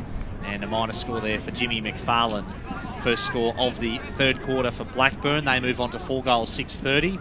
Vermont are 4 goals, 8:32 on the Bendigo Bank scoreboard. Almost should have been a goal given how much space and time he had there, Brad. Probably didn't realise it and rushed the kick. Nice kick out Kane. Found Waller. Waller short. Over the top. Reed's going to have to work for it. In the end, a good result because he was 2-on-1 and just decided to punch and find the boundary line. Welcome back to the second half here on EFL Gameday. Still a short lead in favour of Vermont. If you've just joined us, where have you been all day? This is definitely the match of the round right across the Eastern Football League. Bouncing ball, McCafferty punches it forward. So really out of nothing, tried to get it towards half forward, but Bunn too good and just makes the most of it. This is where Van Unit can make his difference. He's held up, gets his handball away, over the top. Trying to pounce on it there was Mullet, couldn't quite do so. Blackburn defence under a lot of pressure now, need to be clean. Van Unit comes through, tries to pick it up, just needs to get it on the boot. Can't quite do so, hard up against the line, and Bunn finally sees it over the boundary line, and over the goal line I should say, and through for one behind. So another behind on the board for the Vermont Football Club. It's currently a 4-point lead on the Bendigo Bank scoreboard. Bunn got it to Matthews. Matthews short to Ralph. Odden, in fact, it was. Odden's searing kick was a good one. Got it to Ben Fraser. Probably need a bit more out of Fraser in this second half than they've gotten so far today. Garrett slipped over at the critical moment. Millhouse got it to Johnson and then puts the kick straight out of bounds on the full. So that was poor footy really from the Eagles. Free kick will go to Blackburn through Jimmy McFarlane. McFarlane's kick, the recipient of the free kick there after Millhouse's transgression. And Millhouse this time paddles the ball to the boundary line for a throw-in. Got something for you in a couple of moments, Connor, and you'll have full right of reply, so don't worry about that. Boundary throw-in. Still waiting for both of these sides to really produce their best football this afternoon. Both sides, I think, a little bit under what you'd expect from a couple of top 4 sides. Haddon got the ball out. Barton's quick kick around the corner. This is Odden. And he couldn't keep the ball in play. Another boundary throw-in on the broadcast side of Morden Park. Probably just reading it now. Paul Semetsidis tweeting through, enjoying the broadcast. Thanks for keeping my seat warm, Connor. That's very keen of him. I'm not sure if... don't see any names on the seats, Paul, but I'm glad you're enjoying the work. Good game here. At least you've got a seat, Connor. Some of us are standing outside. It's starting to get a bit cold as Blackburn go forward through Otten. Up to the top of the goal square, looking for a marking option. It's not going to present. Nice work at the back of the pack there, Millhouse, and now a chance to clear away. Johnson puts himself under a fair bit of pressure, but finds a target. We said they were unlucky when Justin Van Unen had it at halfway, and now he's up at defensive 50. Up towards centre wing, and now plenty of room for Blackburn to move in. Tui. And go inside forward 50, and once again do the Panthers. Couldn't quite take the mark, but there'll be a free kick paid and it'll go the way of the Burners. And exactly what they needed just to steady the ship, and it'll be Ben Fraser to take the shot. 25 out directly in front. Well, Brad Henderson said Fraser needed to get more involved in this half, and this is a pretty good way for him to get off to a good start. I mean, you couldn't ask for a better opportunity, 35 out dead in front, so should slot this one, although has struggled with goal kicking on occasion, so we'll see how he goes. For the first goal of the second half here on AFL Game Day, Ben Fraser off the right boot and just sets it through for one behind. Moves Blackburn on to 4-7-31. 4-10-34 Vermont. Inaccurate kicking from both sides, costly on the Bendigo Bank scoreboard. A couple of good opportunities wasted for Blackburn early when they could have really grabbed a hold of the contest early on. Just 2 behinds this afternoon for Ben Fraser, the captain of the Blackburn side. Bunt's kick, got it to O'Farrell, who's back after leaving the field in the second quarter. O'Farrell's all wrapped up. There's a free kick. It will go the way of the Eagles. It will go the way of O'Farrell for Blackburn. Saw the ambulance leaving the ground at half-time. I assumed Heath O'Farrell was the man in the back of it, but not the case, obviously. So someone's been taken away in the ambulance as Reid fires at the goals. Jason Reid, I think he's got his second. Yes, he has. Goal umpire wants some confirmation, but calling touch. He is saying it was touched off the boot of Jason Reid. So minor score then only for him. He doesn't get his second goal of the day. Blackburn move on to 4 goals 8 now. Vermont 4 goals 9 on the Bendigo Bank scoreboard. Mullet at half-back, kicks up towards centre wing. Henley the intended target. It's not like we've heard that once or twice throughout the years. Henley was matched up hard on and just holds it in nicely. Convinces the umpire that it wasn't going anywhere. Umpire prepared to ball it up once again. Dolan had front position but headed it straight to Deneen, who read it beautifully. And then Heath O'Farrell held him. So he's just worked that beautifully, the old head. Experience. What the umpire couldn't see was Deneen hanging onto O'Farrell's arm to earn the free kick. So Deneen up towards half forward. Wilcox the intended target. Doesn't quite make it to him. Nice work off the back. Trying to pick it up there was Parker. Plenty of numbers around the football. Got to make the most of it now. McCafferty held up, not going anywhere. Right on the pay of 50. If you just joined us, thanks for listening here on EFL Game Day. 98.1 Radio Eastern, also streaming live. We've got our main man, the broadcast manager of the Eastern Football League media team, Ben Warren-Smith, just listening live in from Taronga Zoo. So probably seeing a couple of Panthers and Eagles of a different kind up in Sydney this weekend. His commitment is unwavering, as you can imagine. Just a bit of a lull as now Blackburn trying to get the clear away. Up towards centre wing. Good work off the back of the back. Millhouse. Sharp kick. This is where you want Justin Van Unen with the ball in his hands. And I reckon he's that determined to kick a goal, he's going to back himself from 60. Yeah, we've seen him roving up the ground further just to get his hands on the footy, I think. Probably been frustrated by lack of opportunities and delivery early in the game. So he's got it in his hands now and he wants to take the responsibility. He'll probably kick it from 60. This will get the Vermont fans on his back. Hardly touched it all day. Justin Van Unen sends it across. It's going to hand left. Can they pull the mark out of it? They do. It's gone over the goal line and through for one behind as it hit the post. So almost put that one through, did Justin Van Unen. 4:11:35 the result. 4:8:32 Blackburn on the Bendigo Bank scoreboard. Thanks to Choose Match Stats, Grant Campbell. Inside 50s this quarter, 5-3 in favour of Blackburn. So Barton brought it back in to Matthews. Kyle Matthews. Neat kick to Brooker. Liked his game today. James Brooker with the ball at the moment for Blackburn. Still deep in their defence. Careful kick. Finds Haddon. So Blackburn just building nicely at the moment. Trying to bring the ball up towards the wing. Fagan the target, but Castricum over the top safely pouches the mark. Judged that one beautifully.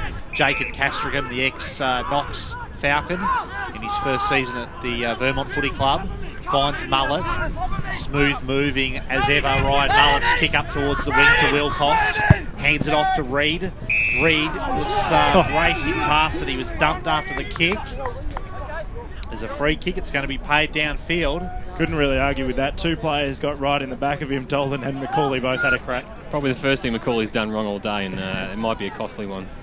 And Sam McCauley is arguing about it with the umpire, but seemed the fair decision, of course. Nathan Henley will be the beneficiary of it, of the free kick paid downfield. Henley has 2 behinds this afternoon, so going for his first. It's usually a pretty good kick for goal. Makes it look easy, splits the middle, and it gives Vermont their 5th goal of the day. 5 goals, 11-41, leading Blackburn on 4 goals, 8-32 on the Bendigo Bank scoreboard. It's the kind of mistake you don't need, isn't it, Brad? I mean, it's a silly one. You don't need to do it. And in a low-scoring game, when you concede a goal directly from something like that, you call them coach killers because you know how furious a coach is going to be after something like that. Need to regroup now, Blackburn. Now to a 9-point lead are the Eagles. Good work from Staples. Roved his own ball, gave it away to Mullet. Deneen, his handball a little bit too hot, but it finds Barry Murphy. Inside forward 50, Wilcox, the intended target, got Dolan all over him, did exactly the right thing. Chadwick dropped it and then kicked it off the ground. Umpire didn't see it. Calls play on. Good work to see it over the boundary line there was Loco. 25 metres round from the Vermont goal. Great crowd out here at Moreton Park. Still plenty of time if you want to head down. Watch this one. It's not over yet at all. Ball thrown in once again. Wilcox had front position, but Dolan coming over the back, taps it down, finds Loco. Was put under a lot of pressure. Great tackle there from Deneen. And seen over the boundary line. 5 metres round from the Vermont goal. Umpire throws it back in once again. It's been a great battle between the two young ruckmen. Chadwick just came in with a flying boot. I think it was Barton on that occasion. Couldn't quite make the most of it though. Karate Kid like that one. And we'll have another ball in. Crucial sort of moment here, this stoppage, whether Blackburn can clear or Vermont gets another. Give them a little bit of breathing space if they do. Exactly right. Dolan robes his own ball nicely and gets the clearing kick. Exactly what Tim Morgan said. And it's found touch beautifully. Probably gained about 50 metres on the kick, and now a chance to just regroup. A little bit less pressure on the Panthers now. Still plenty of numbers around this contest. Centre wing, ball thrown in. Staples got front position, two-handed tap. It only went to O'Farrell. Back to Staples. Barry Murphy ducked into it, won the free kick beautifully. O'Farrell not happy about it. Gives his handball off to Johns, who put himself under a fair bit of pressure. Dumped after he kicked it by Matthews. But Barton marks. Barton, inside forward 50. Henley, the target, had to beat two. Couldn't quite do so. Deneen running, gets past two. Bounces along the barrel. Fantastic goal from Bernie Deneen. That's experience at its best from the old hat in the number 42 for the Eagles. And that is the 6th goal on the board for the Vermont Football Club. They move on to 6-11-47. Blackburn just slowly going out of this game. Need to find something. 4-8-32 on the Bendigo Bank scoreboard. Yeah, big smile on Bernie's face there tells the story, doesn't it? As soon as he got his hands on it, he knew he was in the clear. Just turned on the jets for a few steps and dribbled one home. And he's been handy, particularly in the forward 50 down at that end, kicking a couple of goals and causing trouble with his pressure. Yeah, Dyson, you could even forgive him for dribbling it through that time, bouncing it through unnecessarily. But it was great work that preceded the kick then from Bertie Deneen. I think when you're a champion, you're allowed to get away with those sort of things. And he did kick the goal, most importantly, the 6th goal of the day for Vermont, and Deneen's 2nd of the afternoon. Mullet puts his body over the footy, fed it out to Johns. The umpire has blown the whistle. It's a free kick going to Fagan for Blackburn. Anthony Fagan in the middle of Moreton Park goes very short to Bunn. Paul Bunn, experienced veteran now for Blackburn, of course. Bunn's kick to half forward. Strong tackle applied. Quick kick around the corner by Harkins. Landed in the arms of Fraser, who probably should have taken the mark. Had a lot of it. Barry Murphy for Vermont. High up and under kick. Otten tries to spoil for Blackburn. Was able to do so, but Vermont still got possession, but Blackburn have won it back now. Fagan does really well, hunts down the footy, gives it to Tui. Tui's kick, but Millhouse chops across to safely take another mark. Had that kick well and truly scouted. Passes to McCarthy, and the Eagles come away once more. Good afternoon to the Tim Morgan fan club that's just started gathering around the caravan. As Vermont go forward, Justin Van Unen. None of them brought a burger though. Up on centre wing, or a pie shed pie. Kick goes inside forward 50. Intended target was Henley. Bounced off his chest. Now a chance still for Vermont. Wilcox gets his handball over. Preto will run into an open goal square. 2 on the board. 3 on the board. Oh, no. He's missed it. Oh, your man, Dyson Baker. I rode that one home. And he's managed to miss it from directly in front. I said at the start of the game, I don't like people snapping it through with the little dribbler kick, and it's paid off. 6-12-48.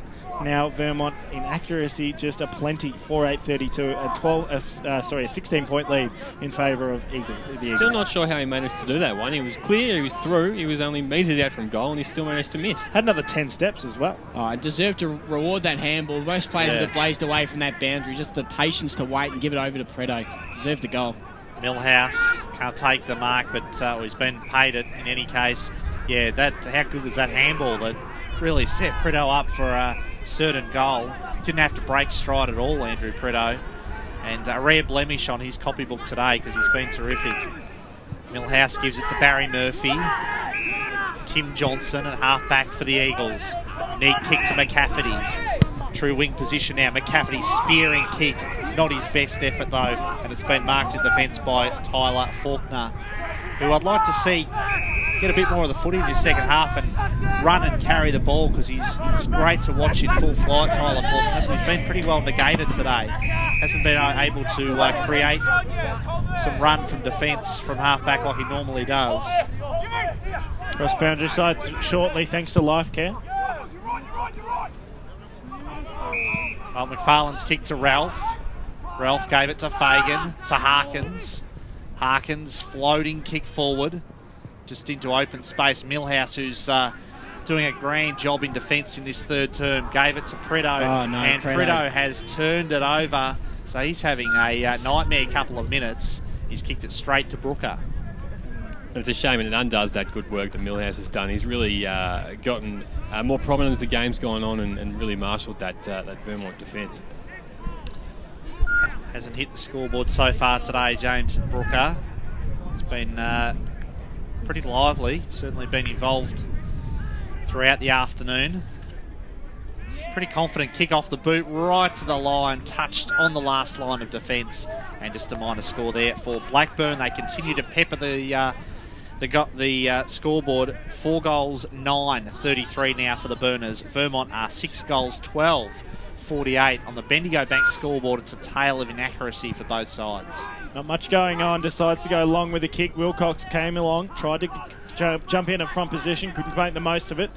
Good work from Tui, gets his handball away, finds a teammate there in Harkins. Harkins to Fagan, Fagan to the top of the 50. Andy Pretto marks. Let's see what he does with this. Last couple of disposals haven't been flash. And this one not much better. Hammond tries to cut it across, couldn't quite do so. And Kyle Matthews sees it over the boundary line, out of bounds, 50 from his own goal. So just you feel that Blackburn probably need the next one to keep in touch. 7.5 minutes gone. Third term here on EFL Game Day. They push it forward once again. Pretto in front position, got cleaned up. And it's either a mark or a free kick. And good to see that a few of the... Sorry, I think it was Henley that... Oh, sorry, Waller that took the mark. Oh, Millhouse. Millhouse. I'll get one eventually. There's only 22 players on the list. So it'll be Millhouse. After a bit of remonstration from the Eagles to take the kick. It's out wide. Looks for a teammate, couldn't quite find him there. There's still a chance for Blackburn to go forward once again. The free kick's been paid, so they'll get it easy. Now inside forward 50. High flying mark, pack of about 10 players flew. Plenty of space on the outer side for Barry Murphy if they can make the most of it. Emily, classy with the handball, gets it over to Barton, needs to be quick. To Barry Murphy, just runs onto it nicely. Doesn't honour the lead in McCafferty and just turns it over straight away. Last line of defence there was Loco. Gave it to Otten. Otten's kick, hugging the boundary. Big fly from O'Farrell, who certainly doesn't look hampered at all by that knee injury he suffered in the second quarter. He's moving really well at the moment. Heath O'Farrell comes in board, kicks into the corridor. It was a nice kick to Ralph. Josh Ralph. He's a thumping long left foot kick. He'll probably put it to about 15 metres out from goals. Really drives it as far as he can. Kick from the top of the square. Driving kick by Millhouse. Haddon takes possession. Just burnt off Reed well that time. Did really well, Aaron Haddon. Comes in board with the kick. And the mark has been held there by Dunn. So he'll go back and line up for goal number 1 of the day for him. And a lot of kicks fall short from this distance. A lot have been punched over the line.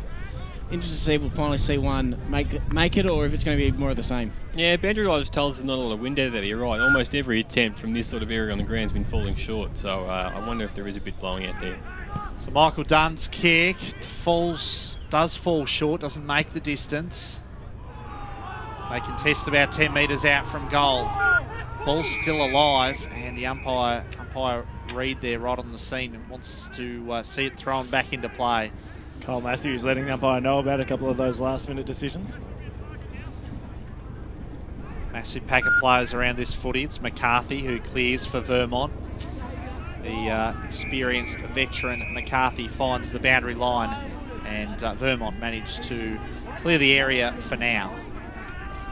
My cross boundary side, thanks to Life Care. Gentlemen, are you down there? Yeah, we're here now.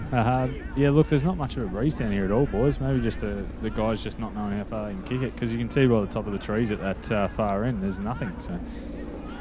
Thanks very much for that update on the weather. It's an interesting kind of game. We can hear a fair bit coming through the effects mic, but it doesn't seem to be playing too much of a role on the game itself. Across over to Soupy with the Choose Tap match stats. Inside 50s this quarter, 12-8 in favour of Blackburn, and contested ball about even. So nice and close, as is this game. Blackburn, you feel, just prepping for the next one. They've started peppering the goals for the last couple of minutes. It's eventually going to come. And it's held up 50 from their own goal.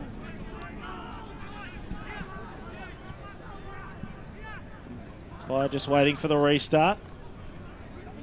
Good tap down and nothing really presenting. Nice work coming through there was McFarlane. Got held up by Barry Murphy, was going nowhere. Certainly feels like the Panthers have been on top in this quarter, but they don't have the reward to show for it, and they really need to start getting some goals through just to peg this lead back a bit and maybe to put a bit of pressure on the Eagles as well. The voice of Conor Ryan in special comments. He's joined by Tim Morgan. As Blackburn go forward once again. O'Farrell was the target. Great mark taken in defence. Vermont a chance to clear away again. McCafferty's got a fair bit of space, but he's going to have to wait for it. Manages to just get it in time. Emily was the target. Didn't quite go for him. Holds it up on centre wing. He's got plenty of options. Takes his time and now finds Kyle Emily. Hard up against the boundary line. And it's touched just on the line, so it'll be a boundary throw in. Soupy and Tim, I think you saw that one straight up. What's your call? I thought it was out in the full. Same here. The Appreciation Club either didn't like it. Deneen grabs it out of the ruck, snaps around the body, top of the goal square. Trying to cut it across, couldn't quite do so. Van Unen can't quite take the mark. Can he finally put one on the board? Yes, he does. There was 3 players around him. It was always going to be a goal. Justin Van Unen has his first on the board. He's had to work all day for it. But he finally has it. He has Vermont's 7th on the board. They move on to 7-12-54. And they lead Blackburn 4-9-33 on the Bendigo Bank scoreboard. And we saw who created it. It was that man again, Bernie Deneen, who's just been busy around those stoppages up forward. And just keeps making things happen. And his influence is probably the difference at the moment on the scoreboard. You surprised he didn't try and dribble it through from there, Conor? Probably learned a lesson from a few mistakes in the game so far. Heathmont down to 1 on the bench already. They've already lost about 15 players from their senior squad. Had a shocking run with injury this season. Templestowe 8-7-55 lead Heathmont 2-1-13. Back in the middle once again, Vermont win the clearance. Long searching kick, but it was taken by Otten. Some holding on, and he receives the free kick. Max Otten goes by hand this time to Faulkner. Gave it to Garrett, back to Faulkner. As I said, he loves to run and carry the footy. Not his best effort with the kick this time. Turned it over to Barry Murphy. Barry Murphy's kick to Predo. High handball to Barton. They keep the composure really well here, the Eagles. They team together nicely. Predo was involved a couple of times. Both effective possessions as well. Blackburn managed to strip him of the footy though. Ralph's kick to the wing. Searching kick forward. Dean Millhouse has been massive in this third quarter. In fact, it was Barry Murphy who marked it, gave it to Millhouse, and then on to Barden. Barden's kick to Lockie Johns. Johns up towards the wing, Wilcox, and they're starting to win a lot of uncontested footy now, Vermont. A lot of uncontested marks. Blackburn pressure has dropped off a fraction. Mullets dumped off the footy. Umpire was happy with that. Boundary. They chase after the footy. No one can really get a clean disposal away. And we'll cross boundary side thanks to Life Care. Jason Reed's just come off the ground with a bit of a corky. Looks to be okay just walking across the line in front of the members stand. Absolutely glorious sunshine at the moment prevailing at Morden Park. And it's Vermont prevailing on the scoreboard at this stage. Despite Blackburn's best efforts, They've gone goalless in this quarter. A quick kick came out of the pack, but it's off target. Got a giggle from Bruce Prest, of course, one of the few this afternoon. I think that was Reid who kicked it. Minor score then for the Eagles. And they move on to 7 goals 10. Blackburn are 4 goals 8 on the Bendigo Bank scoreboard. And you talk about Vermont getting more uncontested ball in this quarter, Brad. I think given the immense pressure in the first half, both sides were going to tire. I think the game was going to open up, and it looks like Vermont will enjoy that extra space and ability to move the ball a bit quicker. It's not 20 goals, but it's certainly 20 scoring shots at least. Unfortunately, it's 7-13, which is quite inaccurate from the Eagles. Although Blackburn not much better so far. Choose stat match stats, Grant Campbell. The inside 50s, 15-11 this quarter in favour of Blackburn. Forward 50 pressure being great from Vermont. 6 forward 50 tackles to 1. Exactly what you want to see. They go forward once again. Wilcox, the intended target, trying to jump on it here is Johns. He had to beat 2, couldn't quite do so. Blackburn a chance to clear away. It'll probably find touch. Barton manages to keep it in. Oh, he's got Matthews on his hammer. I reckon that was out as well. Yes. Barry Murphy gets his kick around up towards the goal square, and that one's definitely out. That's gone into the bogus draft tent. That one's in. Probably got just as much idea as the boundary umpire at the moment. He's been under a fair bit of pressure in the last couple of minutes, this boundary umpire. Ball up towards centre wing. Staples flew about 3 back and had to just gave a little bit of a shove to Tui or to Dolan. Who could have raffled it off. In the end, Fagan grabs it. You might say he pickpocketed it. Up towards Hammond, who just managed to find a bit of space all by himself. Has one for the afternoon, Hammond. Short chip kick. And he's turned it over. Not my man anymore. Castricum. I'll jump back on board when he kicks the match-winning goal. At half-back, up towards centre wing. Dolan has front position, can't make the most of it as Wilcox comes in at the last minute. Great work from McCafferty to just outmuscle his opponent. Barry Murphy, his kick wasn't flashed because it's only found Bunn. And Bunn a chance to regroup. So that's 3/4 time, and then you just feel that Vermont are starting to try and take a stranglehold on this match. On the Bendigo Bank scoreboard, they currently lead 7-13-55 to Blackburn 4-9-33. This game well and truly not over yet. We must cross back to the studio, grab some sponsor messages, and we'll be right back at Moreton Park for the final term between Blackburn and Vermont here on EFL Game Day. Have you got a premiership or milestone jumper that needs framing? Is a better half nagging you to clean up the man cave? Well, you're in luck. As well as being Australia's largest licensed memorabilia dealer, the team at the Authentic Autographs also do custom framing. From the deep rebated frames, the acid-free pins, the mount will not only look great, but won't damage your prize jumper should you want to relive the glory days. The team will also design a frame, including photos and all the important information, so you have no trouble bragging to the boys. Contact David on 0439 743 710. Authentic Autographs is Australia's largest licensed and authentic memorabilia dealer across all sports.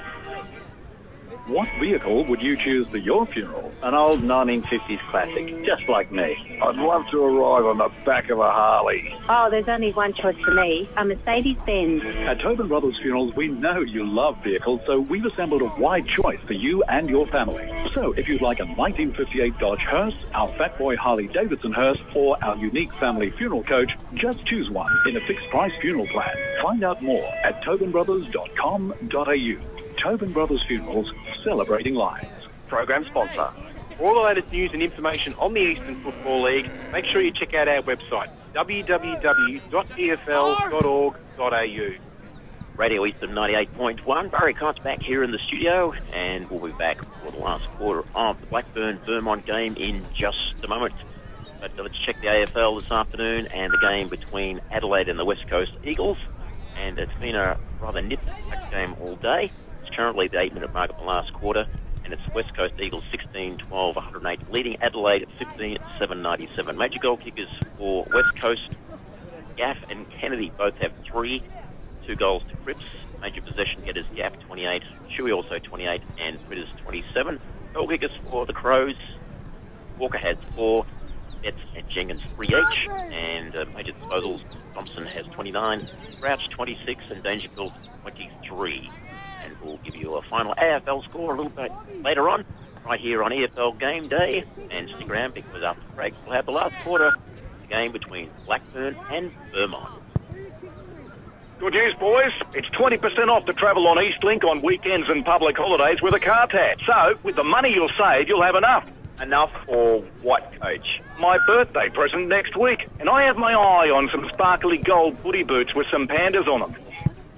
Get a freeze tag and use Eastlink, the quickest way to get around Melbourne's East. Arrive fresher, play better. Eastlink, it's time better spent. In sparkly boots. Program sponsor. For all things EFL, The Huddle. Good evening, Eastern Football League lovers. One of the punishments is you've got to get a spray tan the Friday night before a game. Oh, nice. Wash all the jumpers, and of course he is Glenn Archer, and welcome to the program tonight. G'day, Glenn. G'day, guys. How you going? It was up Dino, winning the league, BNF, our BNF. How much longer we've got to see Skilly White going around in the Eastern Football League? Probably about 1 quarter. 6 p.m. every Wednesday, 98.1 Radio Eastern. For all the latest news and information on the Eastern Football League, make sure you check out our website, www.efl.org.au. EFL Saturday Game Day continues. Let's head back and go local with your footy. Welcome back to Moreton Park here in Blackburn. Another massive clash on EFL Game Day. This one's going to go right down to the wire, but currently it's a couple of goal lead in favour of the Eagles after a nice third term and a couple of brilliant goals, one to the old hat, Bernie Deneen, who was fantastic.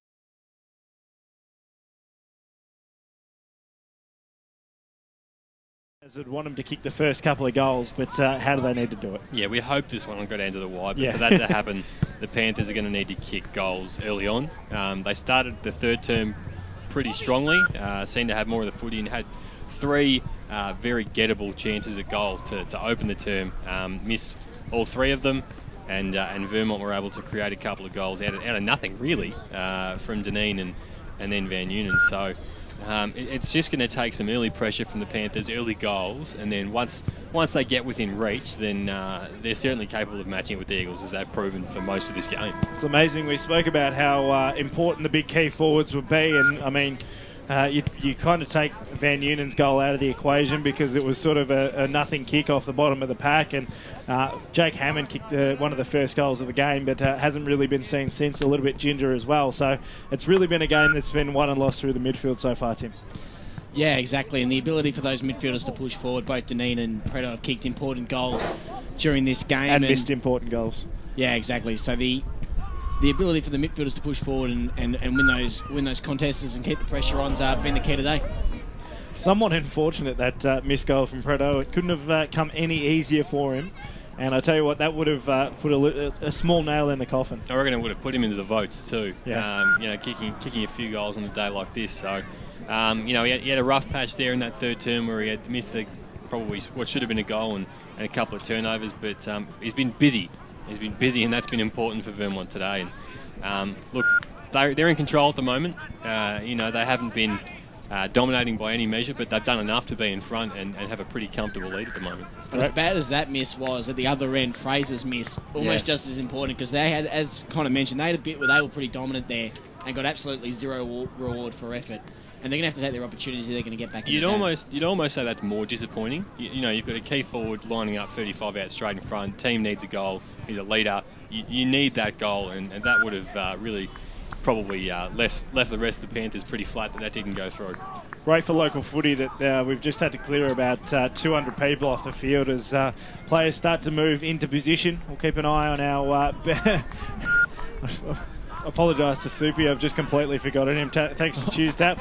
The stats as we're just about to start, so you might have to be a little bit quick. We'll only give you one. There's only been one goal scored from a set shot all day, and that was the free kick to Henley, so the forwards really need to improve. You've let me down there. We're just going for quality and not quantity, so fantastic work once again. Then you should speak less and I should speak more then. Just a little. He's taken the headphones off after that one. He's happy. He's bought the zinger out a little bit too early. Usually he goes at about 5 o'clock, and he's just gone a little bit early as we wait for this ground to be cleared. We'll keep an eye on our life care boundary riders to see what they heard from both huddles. A couple of important words from 2 very experienced coaches. Finally, the ground is clear. Almost. Just a little bit of a lull in proceedings. Now we get a chance to restart. Ball thrown up for the final time. Start the last quarter. Tap down to Tui. And it's held up once again. So it'll be Dolan and Staples, the two young ruckmen, to go at it. Dolan got the tap down on that occasion, tried to push it forward through Brooker. Fagan, inside forward 50, the first for the Blackburn Football Club. Nice work off the back of the pack. Still a chance to regroup. And Blackburn's going to call for delivery. Probably a case to plead there, but umpire's not going to call it. And convinced about it was the captain, Ben Fraser, who actually picked up the ball and tried to take it away from the boundary umpire. Ball thrown in. Staples went up. Only tapped it down to Fagan. Fagan once again inside forward 50. Looking for the marking option in Hammond. Couldn't quite find it off the back of the pack. Millhouse gets it away into a bit of open space. Van Eunen a long way from home up on centre wing. Pretty much where we've seen him most of the day. He was beaten out on that occasion by Banfield, who now goes forward. Once again inside 50. Hammond tried to take it with one arm. Couldn't quite do so. Barton. McCarthy in there, but the ball's going to go nowhere. Umpire eventually crosses himself and says, thanks, boys, I'll have it. Boundary. You're listening to the final term here on EFL Game Day. We'll cross boundary side. Thanks to Life Care. Davis? Key thing that Peter Banfield, the Blackburn coach, said at three-quarter time was that Blackburn need to take risks. They've got to take this opportunity right now. Exactly right. Well said. Need to make the most of it. They've got a chance now as they try and go forward once again. Umpires paid a throw and Vermont had a chance to take it away. They do so through Mullard, who finds Will Cox on the wing. Hands it off to Emley. Emley's kick, looking for Van Eunen. Kept his feet critically then, Justin Van Eunen, while his opponent went to ground. Good recovery though, and Blackburn managed to clear in the end, although the kick from Brooker was smothered by Chadwick. Chadwick's kick finishes up in the hands now of Reid. Daniel Reid fires at the goals and not his best effort. Again, he probably had a bit more time than he realised, and he bounces it through for a minor score for Daniel Reid there. Vermont move on to 7 goals, 14, 7-14, 56. Blackburn are 4 goals, 9-33. Bendigo Bank scoreboard. It was a bit casual in the finish there. Reid just didn't straighten up and put his foot through it, unfortunately, for Vermont. Play on to kick out of defence. The target's Dolan. In the end, it found Tui. It just dropped short at the last second. Tui, short. Finds a teammate who couldn't hold the mark there, and McFarlane puts himself under a fair bit of pressure, but finally escapes the defence. Out to the outer side. Nice work as they've moved it quickly. But I reckon Aaron Kirkby-Rodier has almost got a touch out there because that one's gone out of bounds. What about the call for deliberate? Just a nice kick into touch, a bit of a 40-20. Ball to be thrown back in, true centre wing. Here on the grandstand side. Dolan taps down. Fagan held up nicely. Ball's not going anywhere. Umpire says, I'll have it, thanks. We'll go around the grounds with Alice, some of the scores that are coming through, three-quarter time. Yeah, in Division 1, Norwood's increased their lead over Knox by 23 points. Montrose is leading Lilydale by 49. Bowen leading Noble Park quite convincingly by 54 points. Rowville over Scoresby by 98. And South Croydon snatched the lead back off East Ringwood. They're leading by 6 points. While the game's in a bit of a lull, we might grab Division 2. Or as Chadwick goes inside forward 50. Bouncing ball, Blackburn will have a chance to clear away. Plenty of space out on here on this commentary side wing. The intended target's Hammond, went over his head. Good work off the back of the pack, now a chance for Emley. Class every possession he's had this afternoon. Makes no mistake with that one, gets it off to Waller, who tries to go inside forward 50. Can't do much. Division 2, Alice Mulvogue. Doncaster's leading Doncaster East by 23 points in Division 2. Moral Bark is leading East Burwood by 38. And North Ringwood is leading Mulgrave by 52 points. Good kick by Odden as he gets it to Reid. Jason Reid, who has kicked one this afternoon. Reid's kick inside forward 50. Vermont defence standing tall at the moment, especially Castricum, who hands the ball off to Millhouse. The kick hugs the boundary, pitches right on the boundary line, and yes, in fact, the umpire says that ball will be thrown back in. So that was perfect kick to touch on that occasion by Dean Millhouse. Parker, ball eluded him. O'Farrell gave it to Garrett. Blackburn surged forward again. Garrett's kick inside forward 50. And the mark has been paid. And I think that is Dean Millhouse again for Vermont. It is, who gives it to Mullet. What a second half Millhouse has had in defence. Mullet's kick intended once more for Wilcox. Predo kept his composure well, gave it to Barden. Barden's kick into the path of Emily. Emily hands it off to Lockie Johns. Johns, bit of a floating kick, but it will bounce through for a goal and put what would just about be the sealer, you would think, on the board. Vermont get their 8th goal. They move on to 8 goals, 14-62. Blackburn are 4 goals, 9-33. On the Bendigo Bank scoreboard, it is out to a 29-point lead in favour of Vermont. You'd almost say that that kick's the embodiment of Vermont's day today. It wasn't particularly pretty. It didn't come off the boot as intended, but it just got the job done. It was a wobbly old thing and it's a goal, and you'd have to say that the Blackburn is really up against it now. Division 3, Alice. Yeah, Wantirna South is leading Boronia by 33. Whitehorse has increased their lead to 67 over Glen Waverley. Templestowe are leading Heathmont by 42. The Basin are leading Ringwood by 43, and Upper Ferntree Gully are leading Mitcham by 13. Blackburn have gone forward once again. It's going to go hard to the top of the goal square. Fantastic kick in the end it was from Toohey, and the quick reply after the game was almost called done and dusted. That's exactly what Blackburn needed. They need a couple more, but geez, is that handy. Yeah, handy. It was required, is what it was. You know, any later than that for the Panthers to get going, the game would have been gone. So if they can string a couple together here, we might still have a contest. Blackburn 5-9-39, still not done with yet. Vermont 8-14-62 on the Bendigo Bank scoreboard. Division 4 around the grounds. Alice. Yeah, Forest Hill leading Coldstream by 41 in a very inaccurate game. Park Orchards is leading the Eastern Lions by 80, and Sylvans over Surrey Park by 51. Game's just about to turn on its head. Blackburn went forward once again. Now a chance to go with a snap around the body. Fantastic work there from Reed. And almost had the set shot on goal. And it goes over the boundary line and for a boundary throw-in. Blackburn not done with yet, Tim. Yeah, definitely not, especially they can snag one here from this stoppage. They need a couple of quick ones, as we said, but they're in the right position to do it.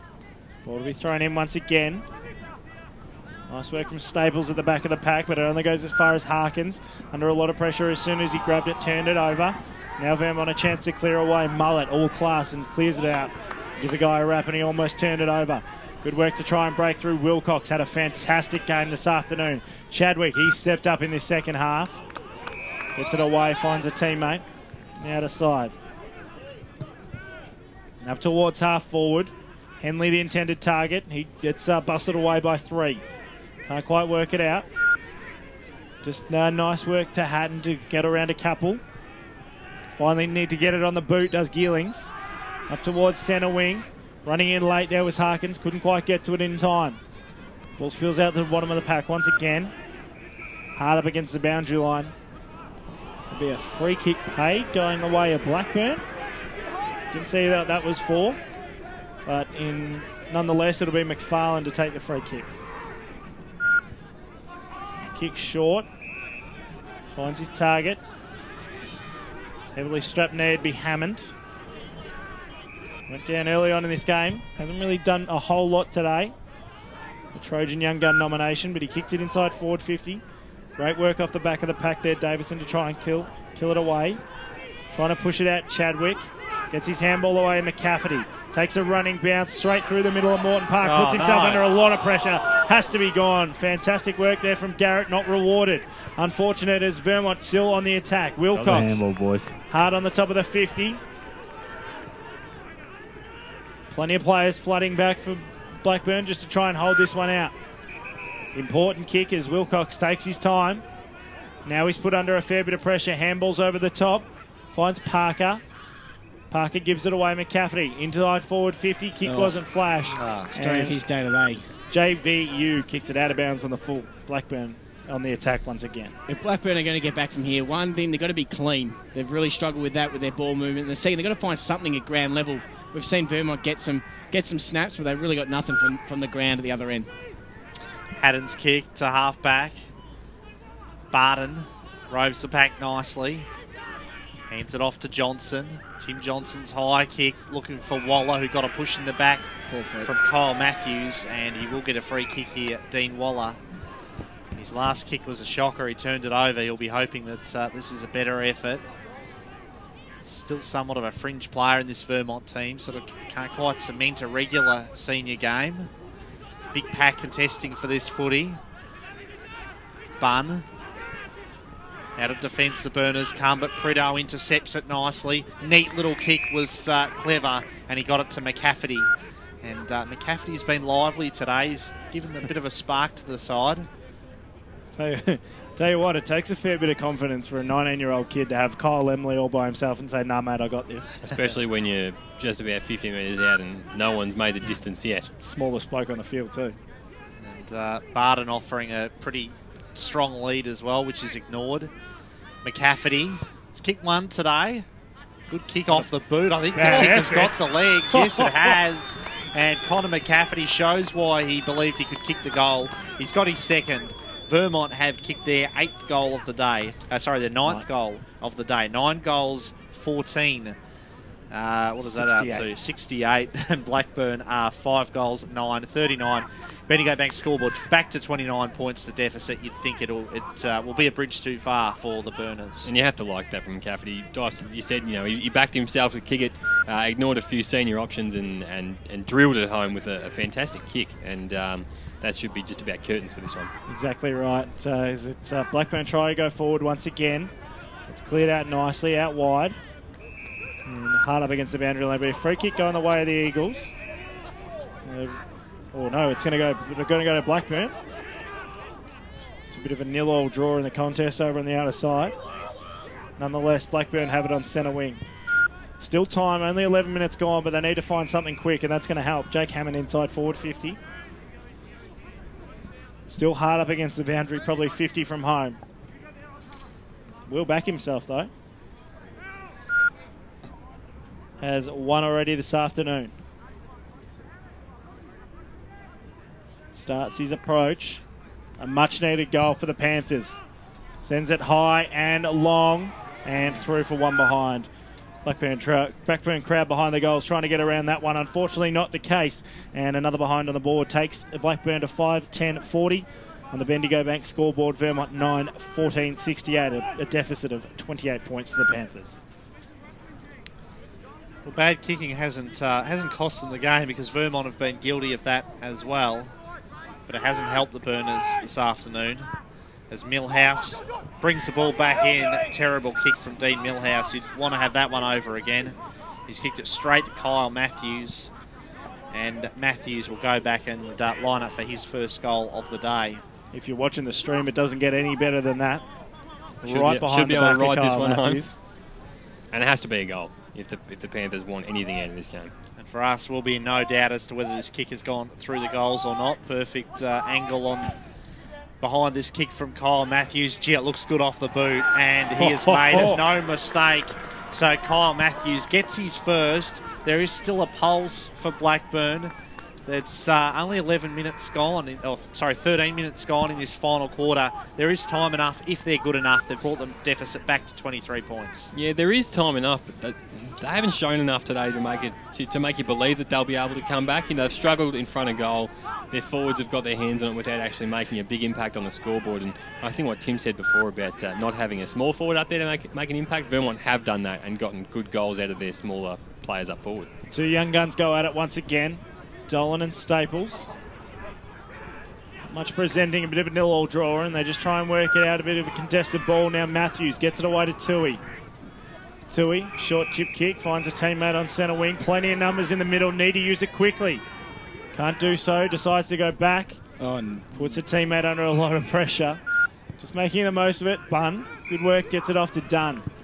Running through the centre of the ground, need a mark here. Can't quite get it. It falls to the back of the pack. McCauley was there, couldn't quite make the most of it.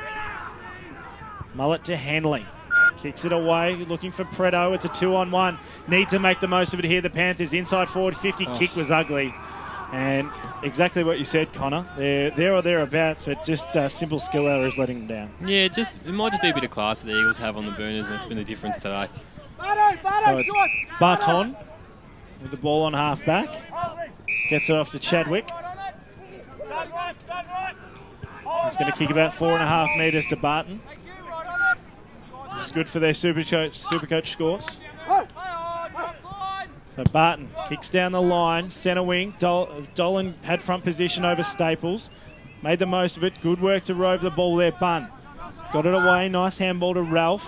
Ralph just handballs back, gives a bit of time and space. And need a target here is just that one kick that lets him down in a nice passage of play as Henley takes the mark. Henley intercepted the Faulkner kick nicely then, and it finishes up with Mullet. Got it from Johnson. Mullet to Chadwick. Gee, I liked his game this afternoon. The ex-Magpie has been terrific this afternoon. He'll feature in a couple of votes for the Ferntree Gully Motor Group, best on ground, I think. Driving kick, but it's ill-directed, and the mark safely held in defence by Bunn, who's certainly been one of the Burners' best today. McFarlane was made to wait for it. Deneen hunts down the footy, gave it to Chadwick, who's all wrapped up, and they converge on Paul Chadwick, and the umpire says holding the ball, free kick goes to the Burners.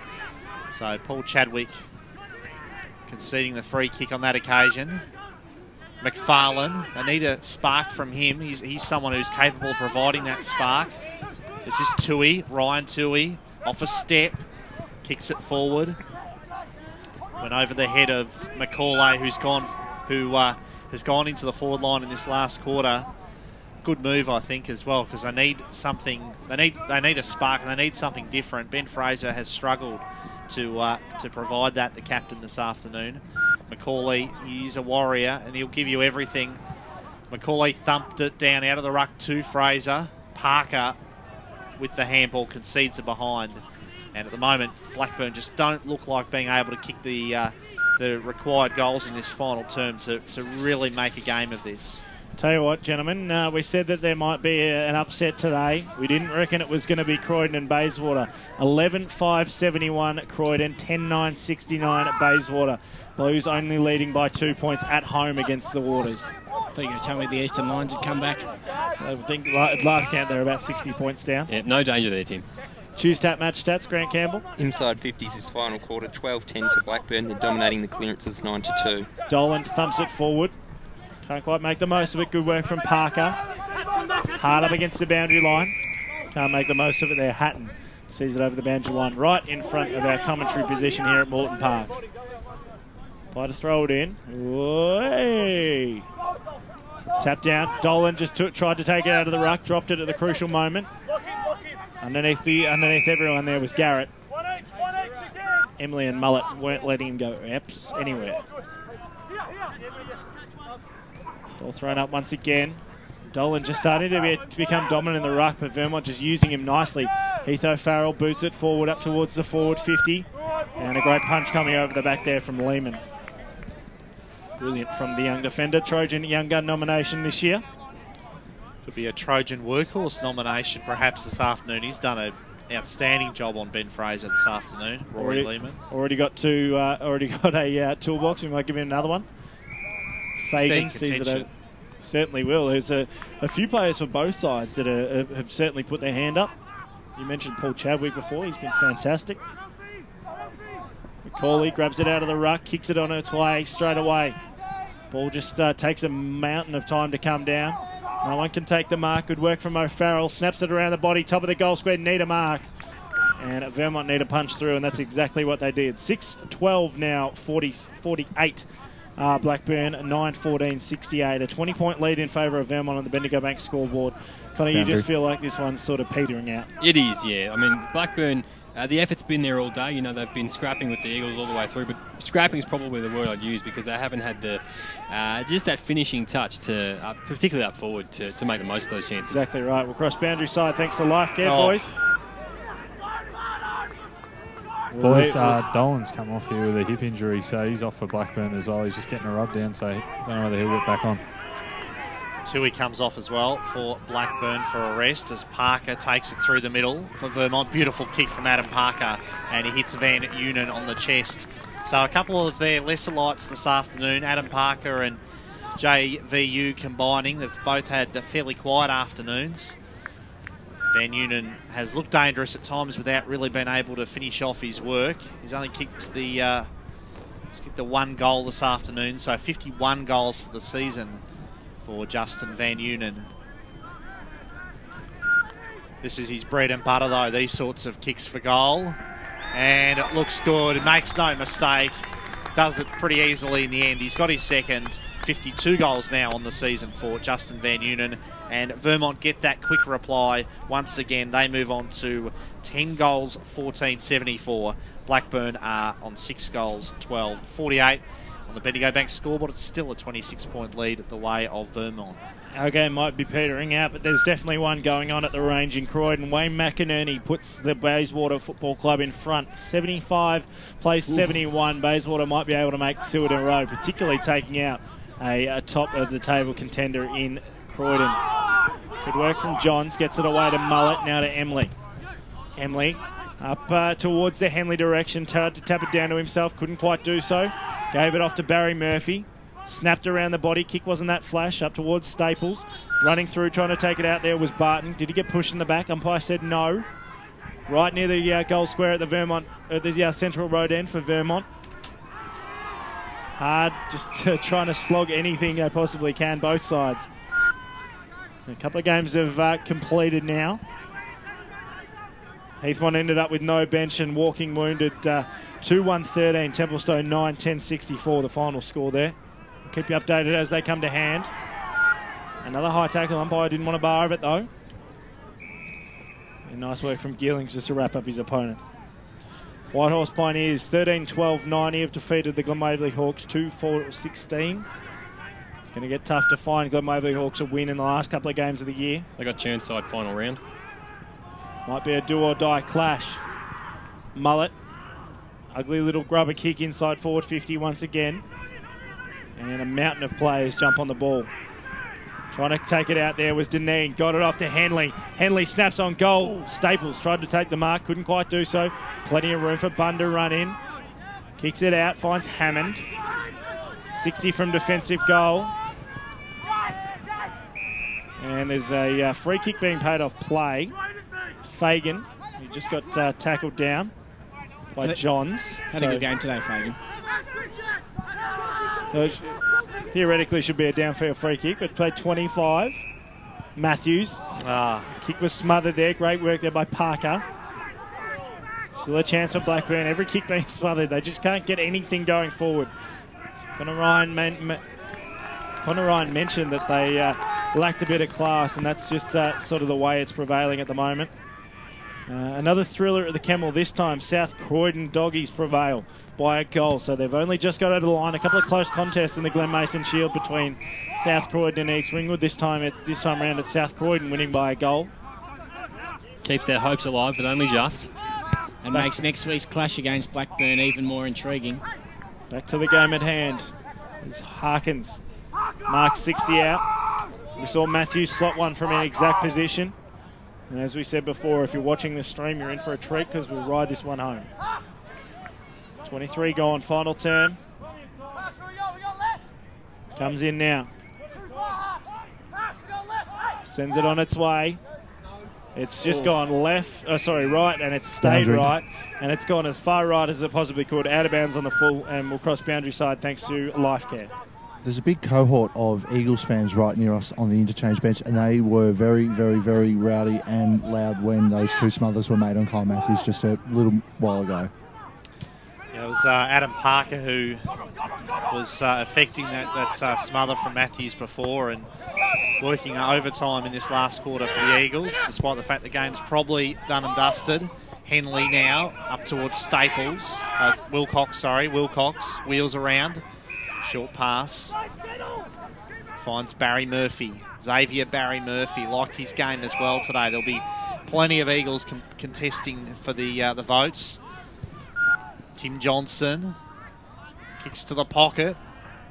Fisted to the boundary line and over the line for a boundary throw-in. Yeah, been a pretty even spread from Vermont today, hasn't it, Brad? I mean, you say there'll be a lot of Eagles in contention for the votes, and there will be. It'll be hard to separate them, but you know, there's been a lot of, particularly down back. I've really enjoyed Millhouse and Castricum. Worked very well in tandem down there. Parker tried to crash his way through a huge pack of players. Fagan clears for Blackburn, probably been their best, certainly in their best 2 or 3 this afternoon. Hammond taken to ground and over the boundary line, and he Didn't appreciate the treatment he got while he was on the deck then, Jake Hammond. And he's made a beeline for his Vermont opponent. So free kick's been awarded to Blackburn here. A little bit undisciplined then. Free kick goes to Hammond. Kicks it, not his best effort with the kick. It's a half forward. It's with McFarlane. Yeah, high tackle, paid to Jimmy McFarlane. Goes very short, dangerous kick. Got it to Bunn. Bunn's kick to full forward, but again Vermont are able to repel. I reckon that was Millhouse. I can barely see him through the sun. When you're talking about Trojan workhorse, you're definitely thinking about Dean Millhouse. Absolutely. Barry Murphy gets it to Mullet. Probably not a huge game from Ryan Mullet this afternoon by his standards. Reed dishes off the handball. Vermont will be able to clear through Johns. Shares it with Emily. Emily to Chadwick. That was Barden, in fact. Fellow nude nut. Yeah, a couple of baldies for Vermont. Does make it hard at times, although they do play quite differently. Henley's kick went off his left foot that time to Wilcox. Good recovery from Matt Wilcox on the deck. Blackburn tried to steal the ball away there. Did it successfully. Mullet attacks the footy. Wins it away from Banfield. Mullet goes laterally to Preto. Ball in open space with Brooker. Brooker's sweeping handball. They team together nicely now, the Burners. Gearlings. Gearlings' kick close to the boundary line, and that is all she wrote as Sam McCauley pounds the ball into the turf. He's a bit frustrated. I think all of Blackburn players and supporters would be pretty frustrated.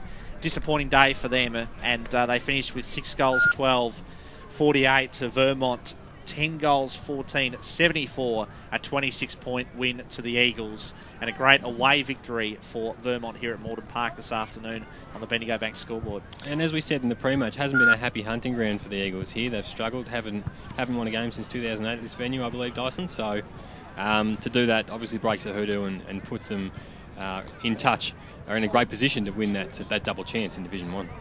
Yeah, so you look at the way it's shaped up. Baldwin 14-14-98 defeated Noble Park 4-11-35.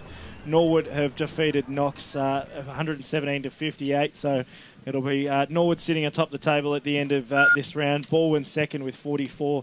Vermont third with 44, and obviously Blackburn will remain on 40 points.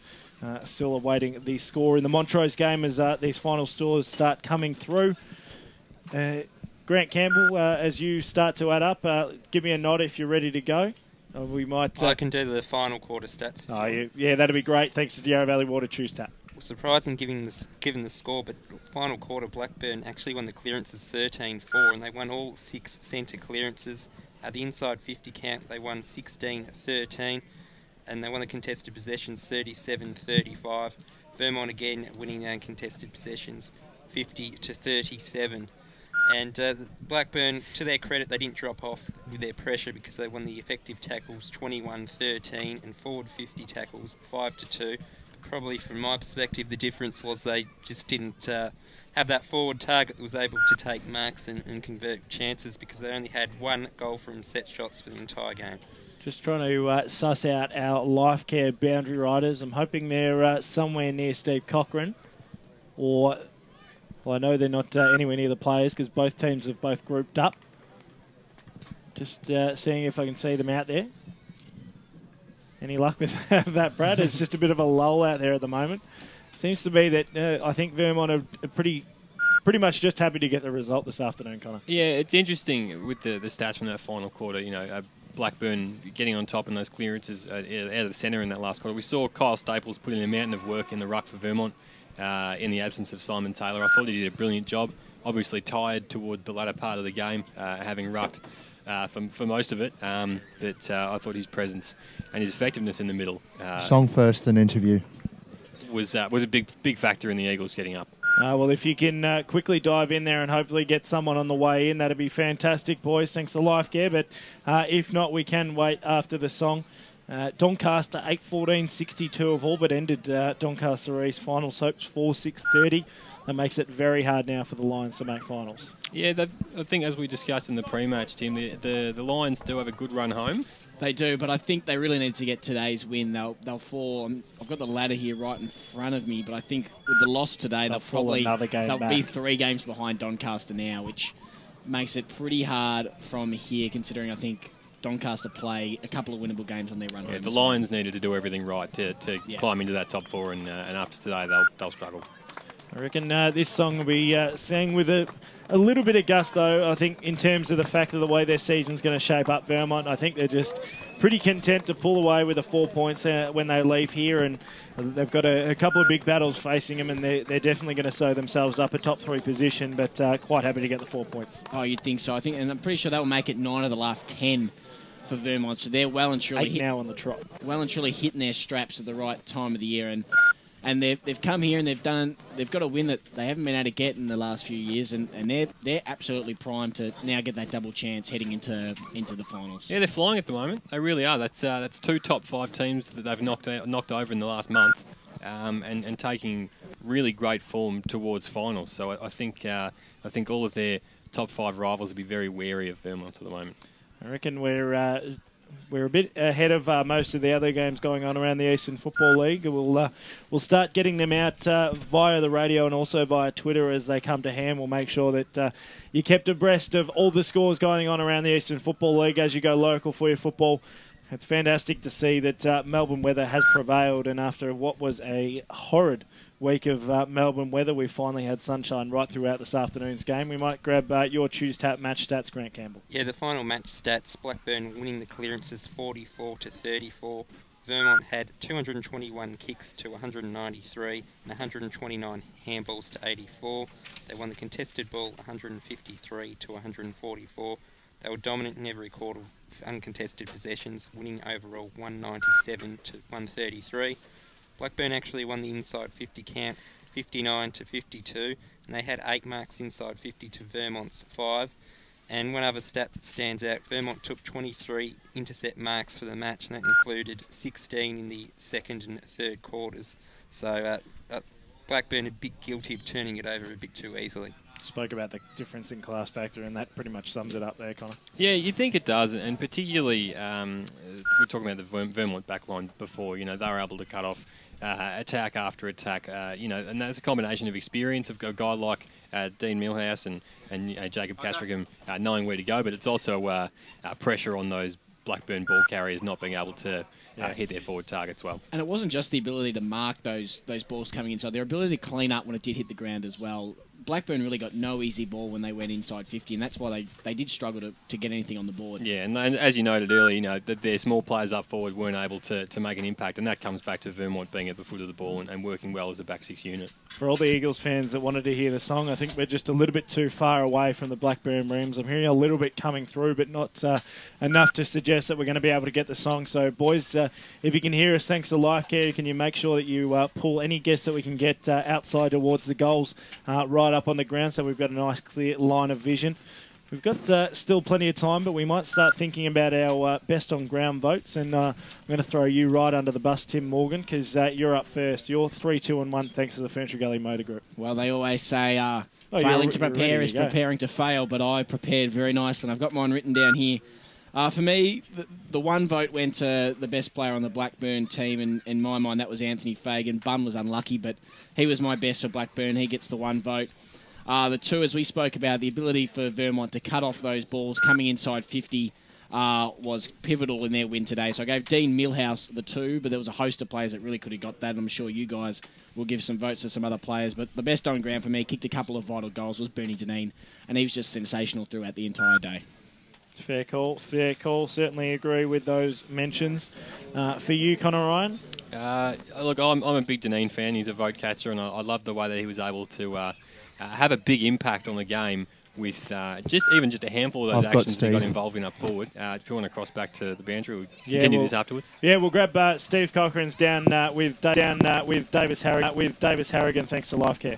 Steve, congratulations on the win today, 2 in a row after last week's 54-point win against South Croydon. How do you feel, especially with it being at such a tight game in the first half? Look, relieved. Look, Blackburn, they're going to be a really prominent side in the finals, and playing them at home. It was always going to be a big game. We were all both positioned on the ladder, and I thought today we really toughed it out. It was a high pressure game, and we were able to sustain out, and it got us over the line. Blackburn was different variation. If we can get you to walk a little bit closer to the caravan, boys, that'd be fantastic. Sorry, guys. We're just cutting out a little bit. Whenever you're ready, feel free to continue. We good now? Yep, that's perfect. Beautiful. There were a few players today from Blackburn that obviously are very good in both skill and talent. Who did you really have to target? When we looked at Otten, very good player, Max Otten, got a beautiful left foot kick. O'Farrell, been very dangerous, had a fantastic year. Hammond, Fraser. So they've got a number of players that are very good. And also down back, Sammy McCauley and Bunny, Paul Bunn. They're great defenders. So, look, they've got a great even bunch, and they're very even across the field. But they're the main guys that we had to look at. Open up to you, boys. Thanks very much, Davis, and thanks, Steve, for your time. Obviously, congratulations on the win. One guy that I wanted to talk to you about was Justin Van Unen. Obviously, you knew that he's copping a fair bit of pressure right throughout this year. How was it trying to adjust probably at quarter time when you knew that he was going to get a fair bit of trouble from defenders all day? Oh, look, it happens week in and week out. It's just whether defenders can go. If we can get you a bit closer to the caravan, how's that? That'd be great. Do you want me to come over the caravan? Yeah. If we just need a clear line of sight. So if you're up at the top of the hill, that'd be perfect. Yeah, I'm here now. Yep, beautiful. So look, JV he gets targeted week in and week out. So it's really what defender can actually match him. And look, Sammy McCauley, I've coached him previously. He's a fantastic player when he's up and about, and he's in pretty good form at the moment. And look, he had his measure, but Sammy McCauley is a great player, so he goes to JV, so that releases someone else. So that's our focus, is to try and free up someone else. And JV played his role, and sometimes that a bit higher up the field to allow someone else like a Henley or a Wilcox. Or a few others to actually play that full forward role. Steve, what about at the other end of the ground? I mean, you mentioned a couple of Blackburn players in their forward line that you wanted to stop. You must have been very happy with the way that Millhouse and Castricum and the rest of your defenders were able to really nullify them. Oh, they were fantastic. I thought Castricum was just brilliant. Took a lot of marks. I reckon it was probably his best game for the year by far. Millhouse, well, he's maybe Benjamin Button. He's getting a bit, he's getting older, but he seems to be getting younger, and he's just reads the ball so well and reads the play so well. So he was fantastic. And we heard before the game that Vermont hadn't actually won a game here in about 6 years, but I suppose this is a venue that wouldn't hold any fears for you, would it? No. Is that true? I thought they won here last year. I stand to be corrected. Anyway, look, we'll take that. Yeah, it's 6 years since we've won here. So, look, Blackburn, it was a really important game for both sides. There's nothing separating, four teams pretty much. So it was important that we actually beat the sides around us and put ourselves in a position to give us every chance in the finals. And I think today we did that. So, but look, it doesn't end for us. We've still got Noble at Noble and Bourne at home, which is not going to be an easy assignment. So we're just got to make sure we hold stock and keep focused. And look, we've got such a resilient group. We're really building a good mental resolve, and I think that's been the key to us this second half of the year. Hi, Steve. Tim here. None of us surprised with Bernie Dineen's ability to play, but you've got to be happy with the way he went about it today and seemed to revel in a little bit of time and space that he probably didn't get when he was a bit earlier on in his career. Look, Bernie, he's brilliant. Look, he's been a few people questioned me about having Bernie come back to the club at his age and all that sort of stuff. But I tell you, if everyone was like him, you'd never lose a game. His tenacity, he's the best tackler in the league by far, and the way he goes about it is just second to none. And I think the second half of the year really challenged him, and he's really stepped up to the plate. And he this will probably be his last year, I'd say, but he wants to go out in a winning way. And look, he's been fantastic, Bernie. I thought today he was exceptional. It's funny you talking about Dineen, being a role model, I suppose, looking out on the ground, and he's just out there on his own doing his warm down and his stretches, following the routine, because he does everything right, doesn't he? Yeah, he does. Look, he'll probably be out here running laps in a minute. He'll probably be in the pool in about half an hour. But that's Bernie. Everyone laughs about it, but that's Bernie, and that's why he's 35 years of age and still playing good footy in Div 1. And just a quick question on the game. Simon Taylor, how long do you expect him to be out for? Well, hopefully only today, because he called. He had got about a gastro last night, and I know that's a throwaway line, but he actually did. Couldn't believe it when I woke up this morning. But, you know, again, I talked to our guys about that is, you know, in this day and age of footy, it's more about everyone playing a role, and we got Kyle Staples in and he played a role.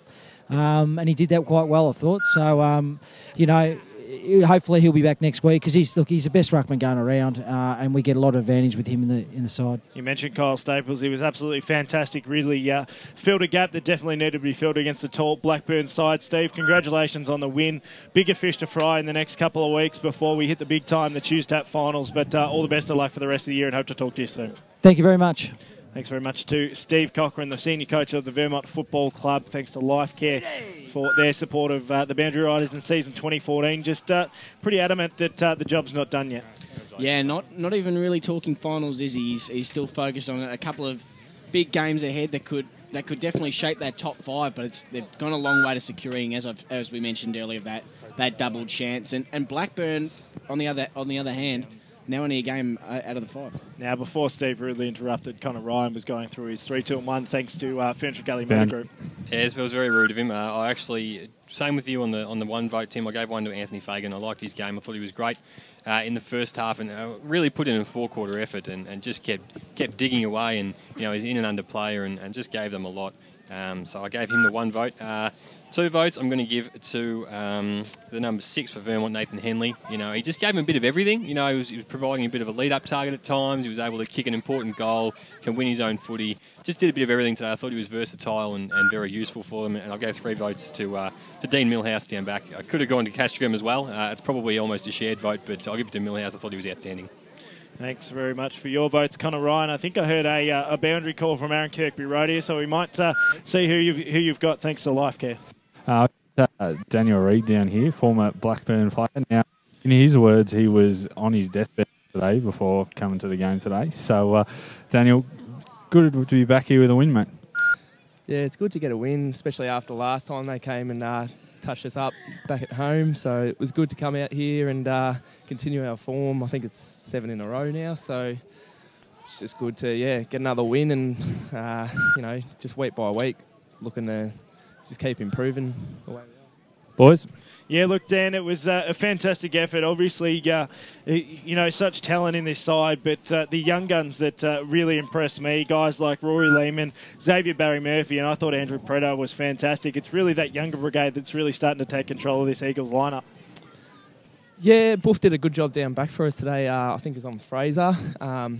These boys, they just continue to improve every week. They're just, everyone's just looking to, you know, consolidate their spot in the side and play really well. And we're focused on team footy a lot. So, you know, if you're doing the right things team-wise, then everything else sort of comes in the end. So, you know, we're just playing our role sort of team. And, yeah, it's going well at the moment. You played on both sides of the rivalry now. Which ones it feel better winning for? Probably coming back, you know, against the old side. It's pretty sweet. I have to say the Eagles now. It's in your best interest, Dan. That's exactly right. No, of course. But you know, we're round 15, and it's just another game, to be honest. So we're just looking to continue to our winning form on, and look forward to next week out at Scoresby. Tell us about Conor McCafferty. He took a mark on 50 and looked off a couple of senior teammates, and then went back and said, "No, I've got this, fellas," and slotted a goal from 50. Is he a confident lad? Yeah, well, I guess so. He's put it through, and you know, but everyone, as I said, we get told if we're in range, you know, back ourselves in, back your talent in, and have a crack. We don't want to, you know, waste opportunities. So yeah, Connor's just taken it upon himself and put it through. Daniel, even though you're playing against your old side today, I imagine they've had such a big change in their personnel since you were there that there probably would have maybe only been half the side who you would have played with. Yes, they've recruited pretty well in the off-season. That has added to their depth, obviously. They've gone up the ladder a fair bit this year and improved a lot. So, yeah, they're quality recruits that they've picked up. So, you know, they're going to be up there come the business end of the season. So, again, just another good win for us today. Well, Dan, you walk away with the 4 points once again. 7 times in a row now, or 8 times I think it is now. A fantastic effort from the Eagles to redeem a bit of respect and now definitely put themselves back in finals contention. All the best of luck for the rest of the year. That's it, boys. Thanks. Cheers. Thanks very much to Dan Reid as we continue to go through our votes. Obviously, thanks to Lifecare for our boundary riders doing a fantastic job, boys. We might get your head back up to the caravan as, Brad, you go through your Ferntree Gully Motor Group best on ground.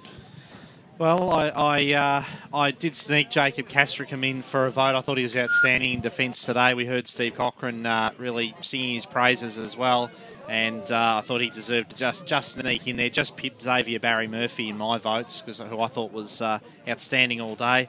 So I gave him 1. I gave 2 votes to Paul Chadwick, who I thought played a great game today. He was a good 4-quarter performer, won a lot of the footy, used it well. He had provided a bit of hardness around the contest as well. And, yeah, he was terrific, the ex-Magpie, who has struggled, I guess, to really play a lot of senior footy this year. But I reckon he'll be keeping his spot for at least a few weeks yet after today's performance.